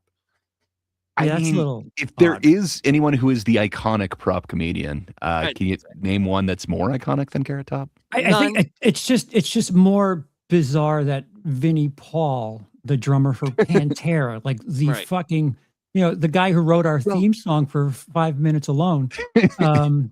I'm just saying, icons recognizing icons. Pattern double bass with ghost notes, that's Yeah. what I think of with him. And then he's just There was some groove in yucking there, it up man. with Carrot Top. It's just a very weird, Scott Thompson, weird of tandem. course. It's a weird tandem. That's all. Yeah, it's kind of like finding out that Barack Obama really digs the band Mayhem. Like, wait, what? Like what? I mean, it's hard to disagree with that. That person split really hurt them, man. Whenever he just went out and killed, dude. He's a purist. Really, he likes really the old messed up the stuff. band there, guys. Well, I don't know. Where do you weigh in on this? So you've got two kind of gimmicky things. So you got prop on one side, and you've got catchphrase / character on the other. What is hackier? I'm just glad all these are going to be live on pay-per-view. I mean, we're going to make it. Oh yeah. Oh yeah. Mm-hmm. Yeah. But And I do like how our version of Carrot Top is choking a chicken for some reason. I don't know why Larry, the cable guy, has a floating cigar near his mouth, but I need to know where you can get a queen pie cushion. Where does one get a queen pie cushion? Well, right you there. don't want to use the name brand one because then you have to pay. Pie cushion, sir. So, They are the second leading brand. it's true. It's like Pepsi to the Coke. So I don't know. For me, I kind of think there is an icon between the two of them, and that is Carrot Top. Not only did Vinnie Paul and the Abbott brothers seem to enjoy his work, he is kind of the peak of prop comedy, where Larry the Cable Guy, I don't know, man. He's got one catchphrase that I guess the military was quite fond of for a while, but I would not say that he's an icon by any means. And Dude, he does stadium tours though. he does. I think that's because of his proximity to better comedians, not only Ron White, Bill Engvall, but also the aforementioned, you might be a redneck if Foxworthy. I think all of them are. No. I think all of them are a higher tier than him. I think he really lucked out by being on that tour or that group, if you will. That whole group, yeah. Mm-hmm. Yeah, but I knew exactly where right? every one of his jokes was going. Where I didn't know what prop Carrot Top was going to pull out there, but once he did, I kind of knew where it was going. It is hacky, but he is still the elite of prop comics for me, where even as far as catchphrases go, there's so many comedians that I like so much more that have also catchphrases in their thing. I got to say, for me, hands down, Larry is hackier. I don't know if there's beating him in hackness. For me, hands down, I got to go Larry. Lapsed? I don't know, man. I'm gonna have to. Me personally, I'm gonna have to go Carrot Top. I know this sounds. It's just like when you have so many props, right? That's just some don't go over, as well. Is that even to hit the crowd that he's playing? How many times have you seen him be like, oh, well, that one didn't work, and that's all he's doing. At least the people that go to see Larry the Cable Guy, like they're going to pretty much, we saw them laugh at him twerking. And Larry the Cable Guy never made chairman of the board. It plays. No, he did Health Inspector, and there was like all of these really shitty versions. Chairman of the board, dude. It had Courtney Thorne Smith in it. It's not as bad as you'd think. If we didn't have Chairman of the Board, we wouldn't have that amazing Courtney Thorne Smith, Norm Macdonald appearance on Conan. That is legendary. Just the fact that led to this legendary moment. I love me some Chairman of the Board. It sucks, but hey, Charles, what is it? Blacklight paint. Oh, let's do it. Just wait, man. Neon paint. It was a big thing in the 90s. Okay, so I enjoy that, but man, there isn't one joke that Larry has ever done that's kind of surprised me. I don't think he would play with any of the Kill Tony audience. You're right. That audience seemed to be eating it up. I think Larry goes over big in Branson, Missouri, but no, as far as 100%. in a regular audience, Carrot Top has been invited back to Kill Tony, I think like 3 times now. He actually killed it with his the fucking benchmark. Yeah, is the bar no, Tony? but I'm just saying, like, that is kind of the biggest modern comedy thing. I don't think Larry would ever work with that. Somehow Carrot Top does, and the hackiness, the lameness of his props really works for that show. I don't know, man. To me, Scott Thompson is doing his own thing. He's an icon. I'm going Larry. Larry the Cable Guy is they're both definitely hacks. 100%. They both have their sweet spot that they've been doing for a very long time. I don't know, man. I just Carrot Top is definitely on my radar, where Larry the Cable Guy is not even a thing in my life. So maybe that's why. Maybe that's why. Or maybe I just don't want us all to vote the same thing. That could be it too. Fair enough. Charles, what's your thought on the topic? Yeah, I appreciate there being a divide here. Yeah, I think to your point, if you take the props away from Carrot Top, there is still something there. Like there's some material there that can anyone do it? Yeah, it's more like Carrot Top does observational humor except he does observational humor with the fucking gag to look at. If you take the gimmicks away, he's still doing observational humor, which some people consider to be hack. Larry the Cable Guy is like, he's just like the hick character. Maybe it went over your head. You don't understand. The ladybug became a stink bug. Come on, Charles. Yeah, I don't know. Because Carrot Top has something of a Swiss Army knife. Listen, I'm not saying either one of them are incredibly unique. Yes, no. But he's on the no fry list. He can't fry anymore. Yeah, I'm picking Larry to advance. Mm-hmm. There's a Troy makes a very good observation too. He says Larry, he is doing the fourth best version of redneck jokes on that tour in his prime. The Carrot is getting lumped into other version of hack being lame, which he is, but he's more original for sure. Yeah, I think that's my sentiment. You summed it up quite well, Troy. It's a very good observation. Trust me, I'm picking Carrot Top because I believe it. Well, Justin weighs in that Larry makes him proud not to be American. I hear you. He doesn't make me proud.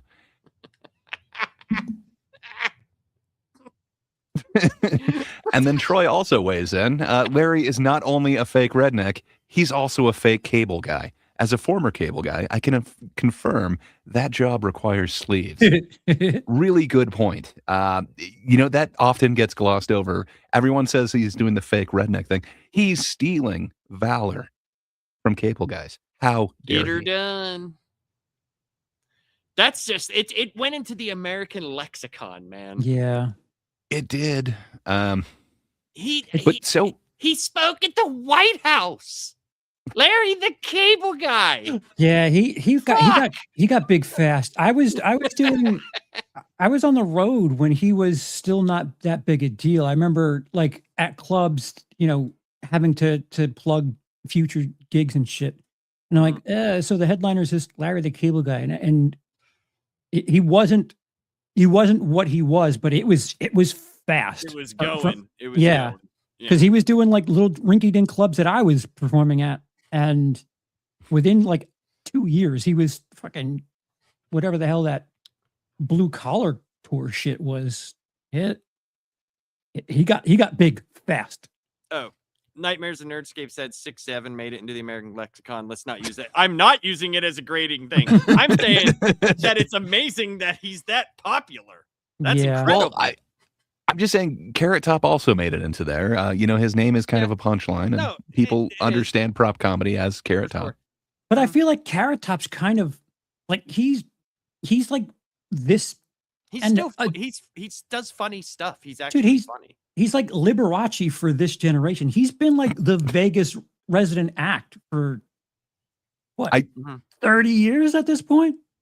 I think his contract went up to 2025. I have not looked into his recent past, if it's still going. There was a stretch in the 2000s. If you visited Vegas, you could go see Carrot Top. It's like a big deal. That's a big deal. Yeah.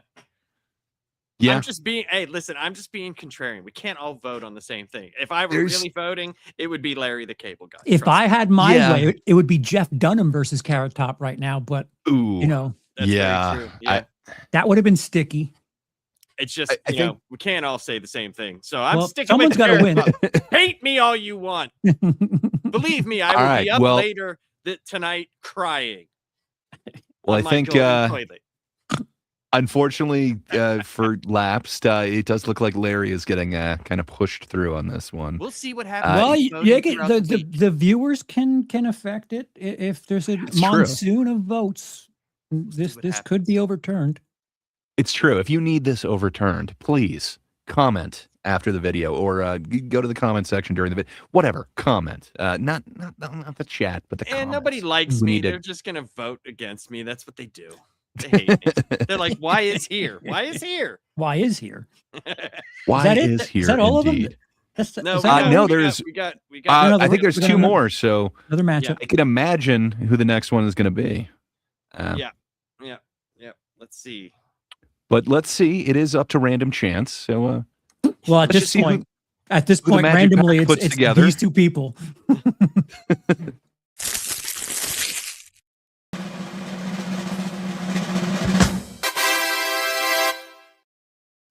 Matt Riff. Yeah. So, fair enough. I'm guessing that means that we have the crowd work corridor of the Yes. Elite 8 going on. It's crowds worked. All of them. Yes, all of them. You've been worked for your money and you've been worked over. Well, let's see some of that crowd work in action. That's right. Fully asleep in the show right now. No, let him be. Let him be. Who wants to jack off on him first? That's Louis C.K. comes down the stairs. He's like, "This is my time to shine." Oh, this is gonna be fun. We're gonna figure out something to do to him. It can't be anything illegal, but it should be borderline. Signing his head? I'm not gonna make him worth more. You drunk or just tired? Because the show is going well. A little bit of both? That's fine, man. It's Thursday. I get it. Week's almost over. Sometimes he needs to come a day earlier. I get that. How old is he? 25. 25? He thinks he's tired now? It's gonna get so much worse. What the fuck are you talking about? He's got work tomorrow? Where does he work? Construction. He probably is fucking tired then, to be honest. And that is how you get replaced by a Mexican. Wait, I'm sorry. How old was Matt Rife in that clip? Because he's 30 today. Yeah, I want to say it's from like last year. So 29, 30-ish. 29-year-old Matt Rife telling a 25-year-old he has no idea what's ahead of him. Yeah, just wait. Not his greatest clip, not the most hack, but construction. So you got to go to stereotypes, of course. They're He should have went taking to our Home jobs. Depot. That's how you get replaced. So to be an asshole, if I'm listening to this in my car on the way to work, what the fuck is funny about that? Well, the dude fell asleep at his show. How and do it I was see going that? well. It's not funny. Yeah. That's the pro. I think that's where I think me and you actually were talking about this. Like, that's the problem with crowd work. Like, we remember we talked about I was bringing up the Bill Hicks Flying Saucer CDs where you can listen to them. Like you could put in one of those things, you could still get everything. How do you get half of Matt Rife? Right. When right, it's totally a visual medium. So it's like you have to be that committed to seek out Matt Rife. Comedy. Right. I see, and I get it. I get people love him. This is something of a purism thing for me because I can listen to a Kevin Smith movie because he's just so descriptive. His dialogue is just so heavy, but visually he doesn't really give you much. But it is the craft of film. You want to be able to see things and evoke emotion from images. So Kevin Smith, not exactly the greatest for film, but for stand-up, I don't mind listening to his 1 hour things where he's just telling stories about how shitty Bruce Willis is. Yeah. But I get, Not bad, people man. in the film industry saying yeah, he's not doing, a very important part of the craft. I can't Except help once, Donkey Show. Donkey Show? Oh, Clerks too, dude. I liked Red State too. I'm kind of shocked that he was behind Red State. So I Wanted get to like Red State. Matt Rife. There's tons of fans of this, but as far as being able to experience this away from being a part of that crowd, there's just this disconnect for me. And this isn't really hack or anything. It's just a like a I don't know something in my core where it's like you can't do this set for I don't know. There's That's nothing the really. thing. It's a one time only. It's one time use sets, Charles. You don't understand. There's nothing that goes into this. It's not like he has some pre-planned bits on what to do with some guy who falls asleep in his audience. Right, but then you what know, legacy you do can't you fall on leave your laurels there. behind?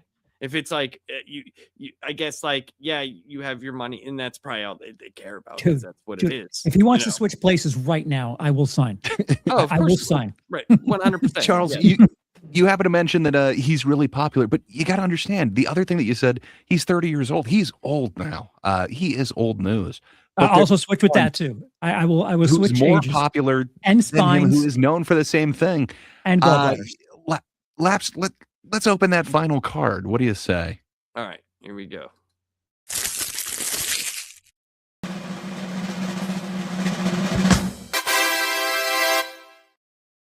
Dun dun dun. So we got Morgan J. So while he is more, like TikTok famous or whatever, looking at both of their social medias, it seems like Morgan J is getting a little bit more play these days. But how could he not with bits like this? Yeah. Oh. I like, what is this, bro? We booped him. Oh my God. We booped him. We booped him. We booped him. Bro, are you excited to be here? Or are you just really fucked up right now? Yeah. All right, my guy's fucked up. Let's take a look at these fellas' feet over here. We got these fucking feet over here. Look at this shit. Look at this, bro. Look at this. Look at it. Look at these fucking dirty ass feet, bro. Oh shit. Take them off. Take the socks off. Take the socks off. Take the socks off. Oh, take that sock. Take that off, bro. Take that off. God. Oh shit. Oh my God. Oh shit. Yeah. Oh my God. Bro, we gotta get Is you he like something for those toenails. They Tarantino fucked up, bro. of crowd They work? fucked What is up. this? They fucked up. Toenails fucked up, bro. Man, I dislike him. I just don't even like. I would smack the fuck out of him. I hate TikTok. I fucking hate it. Well, this is the worst of the AI-generated fight cards. But Who are these people now? Wait, yeah, what's going on here? this is supposed to represent both of them. But Matt Rife versus Morgan J. The What is there a guitar randomly in Morgan He does play J's arm? guitar. He does Oh. play. He does play guitar. Just like Matt Rife apparently does also some real set work. Dude, I didn't and the hack know part, I Matt think, is Rife- the crowd work. I didn't know Matt Rife drank Bryce Rigby beer. Indeed, he never left them. Even during the controversy, he stood by their It's side. that shit from Estonia. It's really good. You got to import it though. Really hoppy. I don't. So I don't know, man. It's the crowd work. So I could have just grabbed the same crowd work from both of them, where they just ask like, "What's your name? What do you do?" These were weird, kind of one-off situations, but like Charles mentioned, okay, so if you're not seeing the visual to this, do you want to hear him just singing in share levels of auto-tune or T-Pain, T-Shame, as Nightmares and Nerdscapes is bringing up, levels of auto-tune, or do you, I don't know, just no part of this, even if you can see it, it doesn't seem like it's visually entertaining. Man, it's that same crowd work thing where there's got to be something beyond just what's your name, what do you do? Well, like that is hacky crowd work. Like that's crowd work 101. And I don't know, it feels like But you don't understand. He the booped them. definition of hack. Yeah, look at No, them. that's the funny look thing. At them, look at them socks. Look at them socks. Look at them socks. No, did I say it again? Wait, take look off at them the sock. socks. Look at them socks. Like fuck, man. You Shut got the a fucked up fuck up. toenail.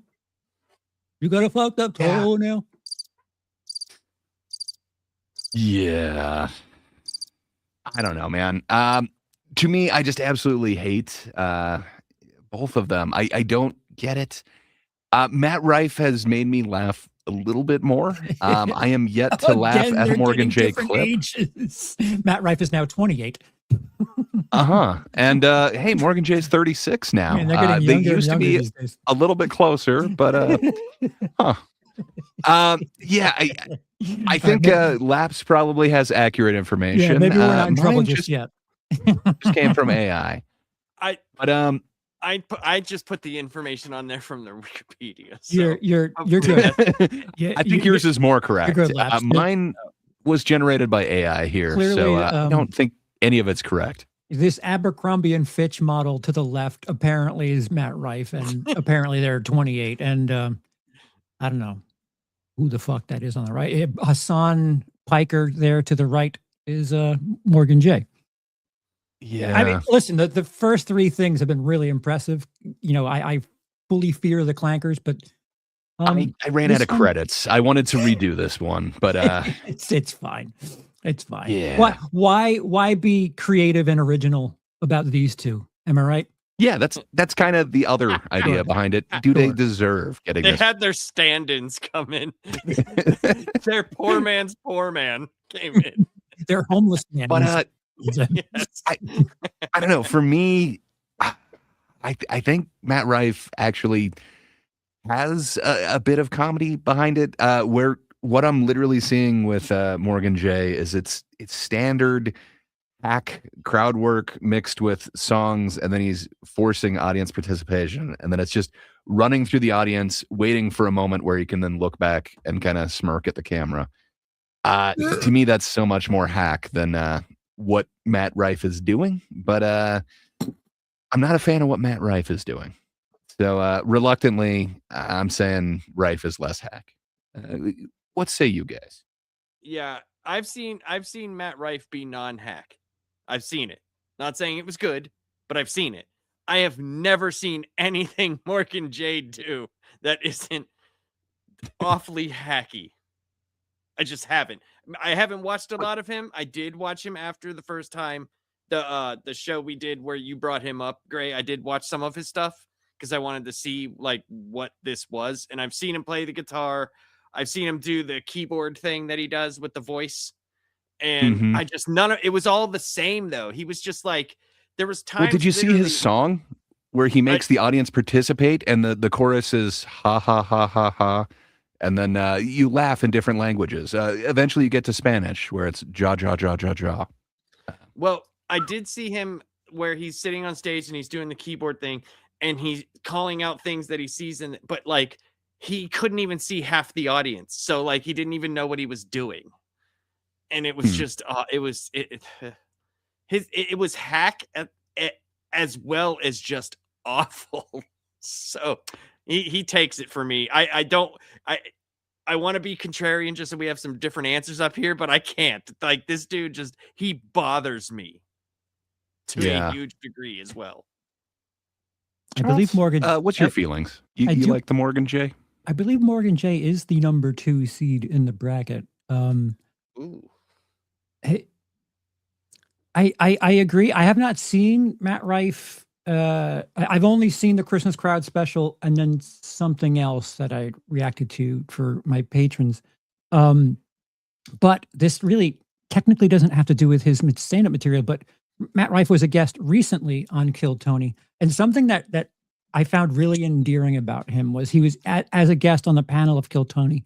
You could tell that he was really supportive of people on stage, even when they were fucking bombing. Like you could see like his full body was to the speaker and definitely like visually like cheering them on. And I find that incredibly endearing because everyone knows that the material was awful, and he was being supportive there, and we've all been there at one point, and for him to at his level still have the wherewithal to be like that is it's a good dude thing to do. The one episode where he had the blonde hair, he consoled the one guy that like couldn't even, it barely could talk, like get through his thing. So he was actually endearing, put it that way. He had qualities of a person that you don't necessarily get from his. Right. And like that. I would like to throw this out there. So, like chairman of the board, another watch along that we need to do is the Matt Rife, Jamie Kennedy vehicle, Don't Suck, where Matt Rife plays a vampire and Jamie Kennedy is a veteran comedian who they team up to take on the comedy world. I think we definitely need to see that. I can't think of anything from Morgan J that we need to watch together. Well, just a thing that if you don't like someone's work, their art, that's fine. It doesn't mean that that human being is bad. Right. I'm not saying that Morgan J is bad. No. I just have seen more of Matt Rife that, there's a bit more to his stage persona that I find a bit endearing, a bit charming. Morgan J, I've only seen like TikTok worthy fucking shortcut. You're not just missing anything, like Charles. morning radio shit. It's just looks like you've taken most of that in. I actively watched after we did that show where Gray's thing where he's he doesn't understand why people find him funny. When we did that, I actually went and watched a bunch of his stuff, and it was what you see is what you get. It might not be him running through the crowd. He's doing the same thing on stage, just with a guitar or with a keyboard or with a this. It's the same shit, dude. So what I would say is if I was emceeing, on a weekend show, if you're not doing Thursdays, on a weekend, it's 2 Friday, 2 Saturday. Sometimes it's 1 and 2. But I would be absolutely fucking miserable emceeing a Morgan J show because you're the first one up, you're the last one off. You got to sit through, well, you don't have to sit through the entire show, but you've got to be there to close the show. After one performance, I would be angry.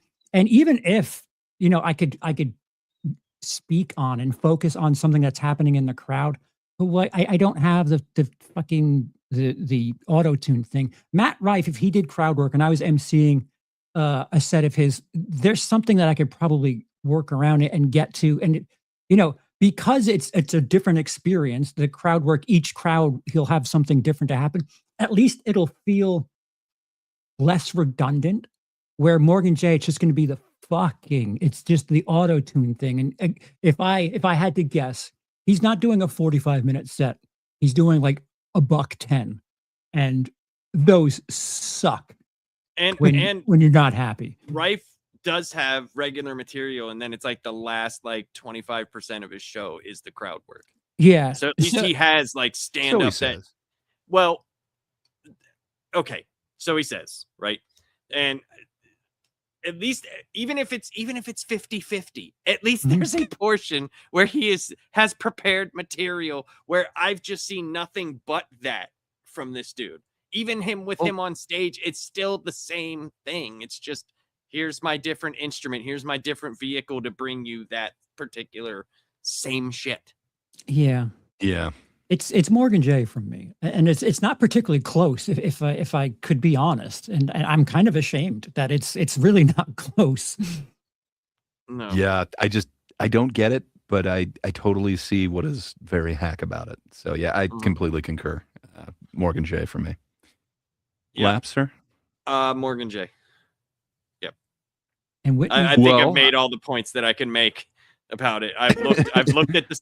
I went and I was actively seeking because you're the guy that I know who watches more comedy than anybody I know. So I was like, all right, I'm gonna he brought this up and it was real bad and it was intriguingly bad.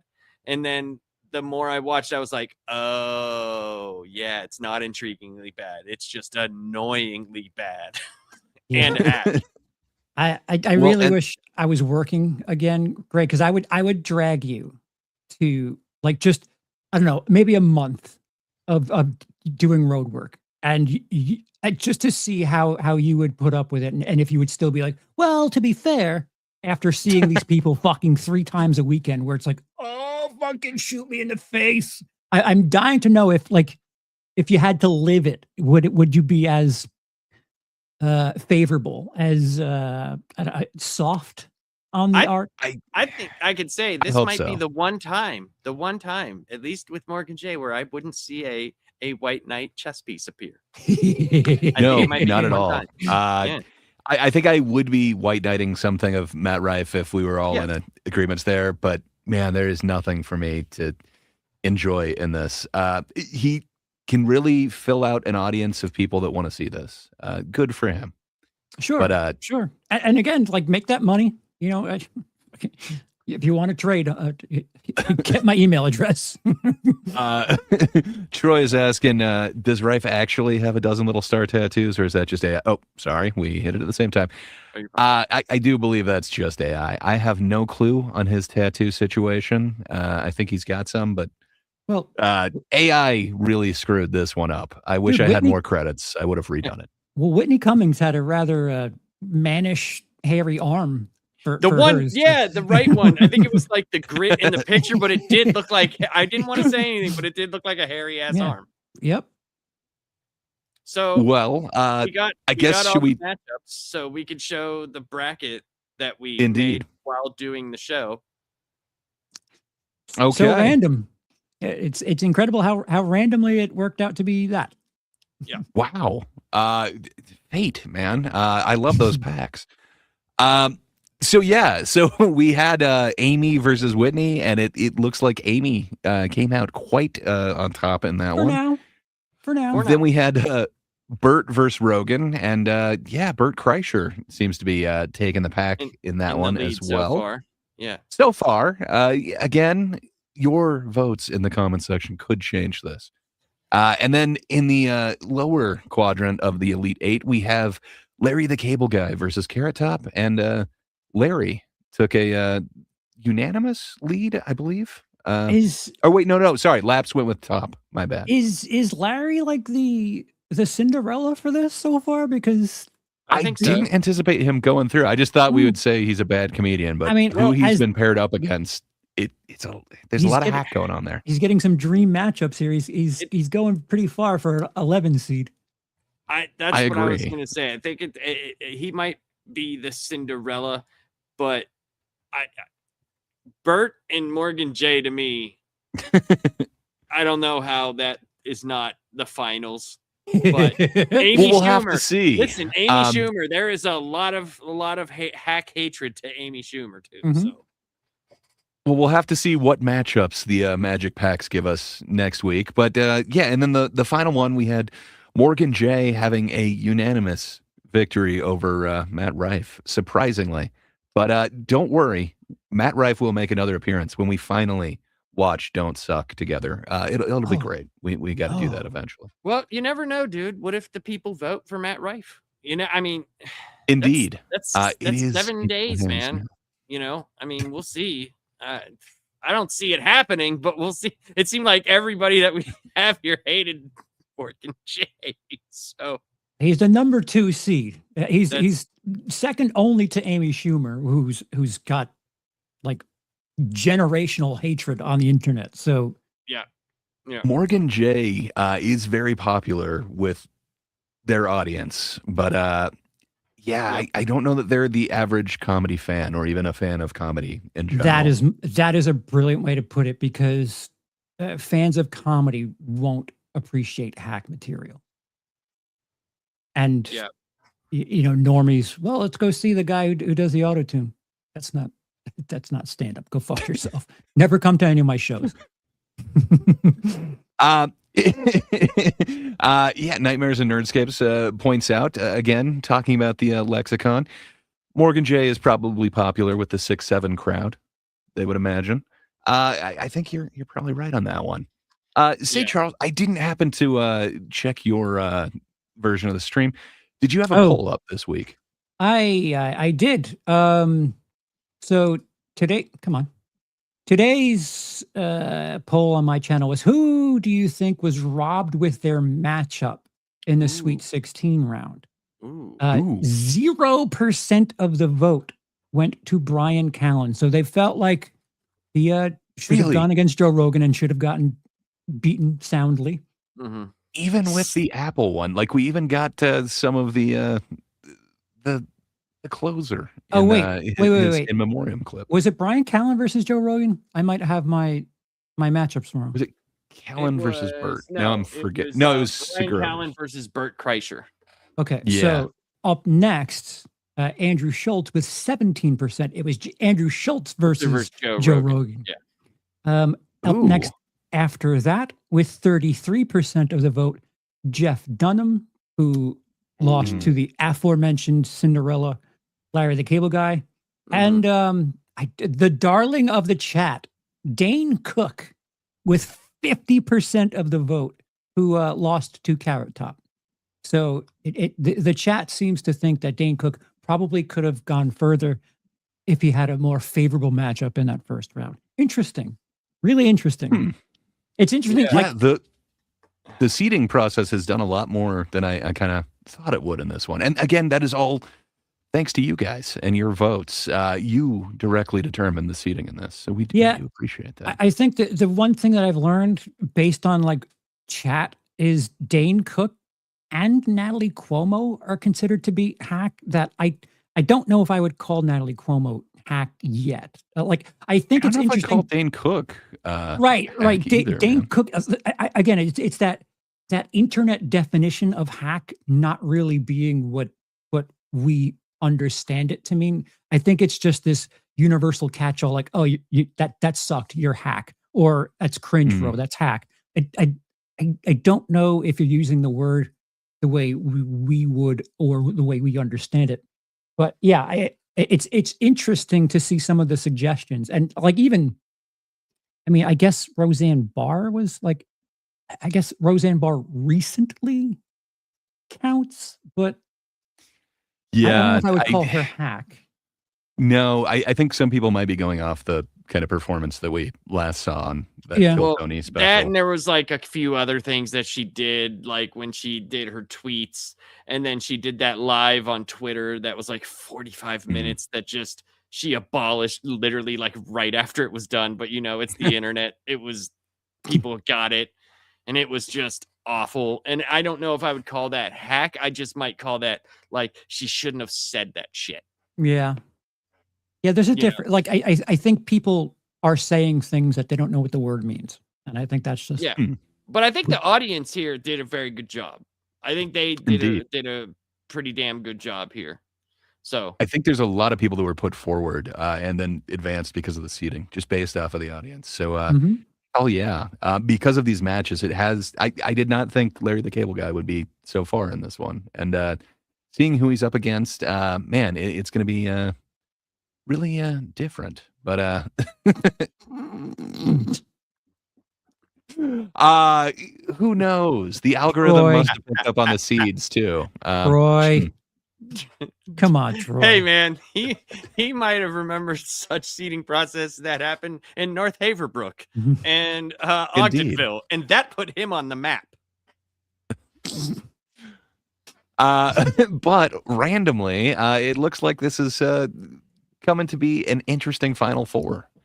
I'm definitely, I don't know who's going to win it at this point. I have a couple of favorites, but I got to be honest, I had somebody who I thought was going to go a lot further who is no longer in the race. So I'm excited to see where we're going to go, but you need to tell us, where did we mess up? Who should be in there? Who should be that? Definitely let us know in the comments. But Charles, what do you think the people should know about what you got going on this week, sir? Looks like I've stepped in the cat box a little bit and might be doing some drama content. Ooh. Nice. Kind of got involved with someone who's calling someone out, and unfairly so. Oh snap!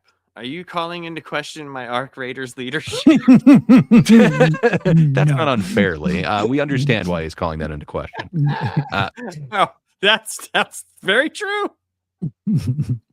That's 100% true.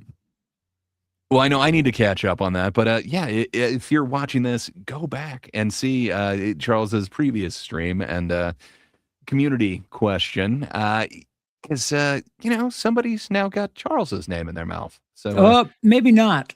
It's pretty interesting. I am that dude where the person just was commented a screen grab of my video and said, I didn't watch it, but just to let you know, this guy's got you in his thumbnail. Wait, what happened now? What happened? I don't know what's going Dude, on here. Some chick on You TikTok. don't have to say is- names, but just Some what happened. chick on TikTok is trying to make Cody look like someone he's not. Oh, and okay, is okay. not bringing receipts. And he doesn't want me to talk about it, but fuck that shit. I'm sorry. No. Yeah, No, he's you're a not good dude, getting away man. with this. He's He is a good dude. There's, yeah, like why would you? Okay. Yeah. He doesn't want to get involved. He doesn't have to get involved. No, I will. He definitely doesn't. I will. Yeah, you're not beneath that. That is right your level. You know what you should do before you make the video? You should just think of all the little roly balls that have taken their angst out on you. put her And you face go on it. in there with that energy, Charles. That's where you go in with. It does And have the then- same persistence. Like it just never stops. Just where the fuck are these balls coming from? And then, Yes. and then what you Yes. do, and then what you do is you remember that I still have less than 500 damage from all of them. And then you go, I am filled with hatred right now. Can It's you just make not your fair. video? Roly That's the balls. unfairness. I fucking hate those things, dude. So many balls. They all suck. Well, fair enough. Charles, I will be looking forward to your next foray, your next dip into the kitty litter box. If Just you will. telling truth. Mm-hmm. Give me receipts because what you got is just missed. Sorry. Lapsed, sir. What do you have going on this week that people should know about? We should have a comic review. I got to talk to Warren and make sure. Last week just did not work out. It just didn't. And then Friday for last panel, we are going to be doing the top 10 panelist Eddie Murphy films. So that's going to be a lot of fun. Yeah. I think Charles is going to have a big hand in that one. And then, well, because it was your Oh, idea. Oh, right. Eddie Murphy on Friday. See, I'm sorry. We're doing Eddie Murphy top 10 on Friday. Yeah. I just watched Harlem Nights. Nice. Really? So- That's on my list. So I got to see that. And shit, there's like 3 of them right around that time that I need to. We're look at. moving. It's been a So fun wait. week going back and looking at Eddie Murphy films. Last week was supposed to be Jackie Chan. We're moving that to not this Friday, but the Friday after. So that's will be the Jackie Chan night. So that's what we got going on. It'll be a lot of fun. They always are because Gray's gonna pull some like Eddie Murphy stood at a water cooler while they were filming some movie, and it was the greatest pouring of water scene that ever So happened. in this one movie, Charlie Murphy gets the credit, but it's actually Eddie. It's great. Yeah, no, I'm really looking forward to it. No, it's gonna be a lot of fun. I can't wait. And man, I've been reacquainting myself with a lot of Eddie Murphy films, and actually watching some that I'd never seen before. My wife was really upset that I'd never seen Shrek or Shrek 2. So No, I have Justin, not watched those. I can tell you we are doing Jackie Chan. The room's already made. It'll be on the 27th.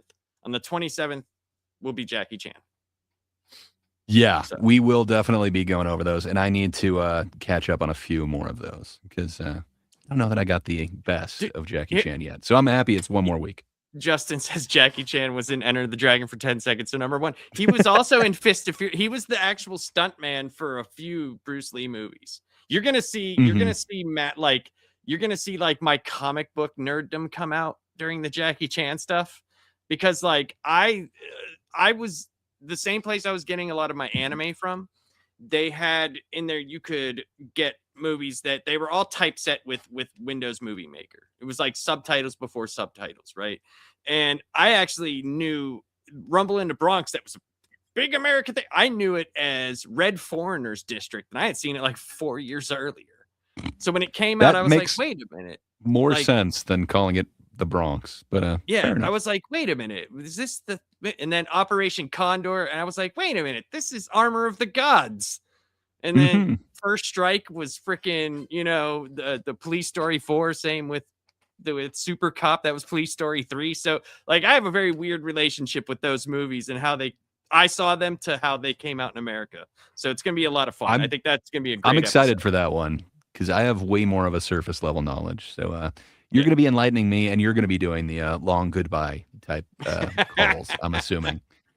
But this week I'm really looking forward to everything that Charles has in store for this Eddie Murphy one.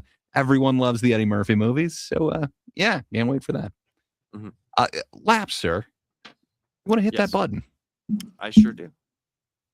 He used to love comics, now he just complains. Gray poo pays in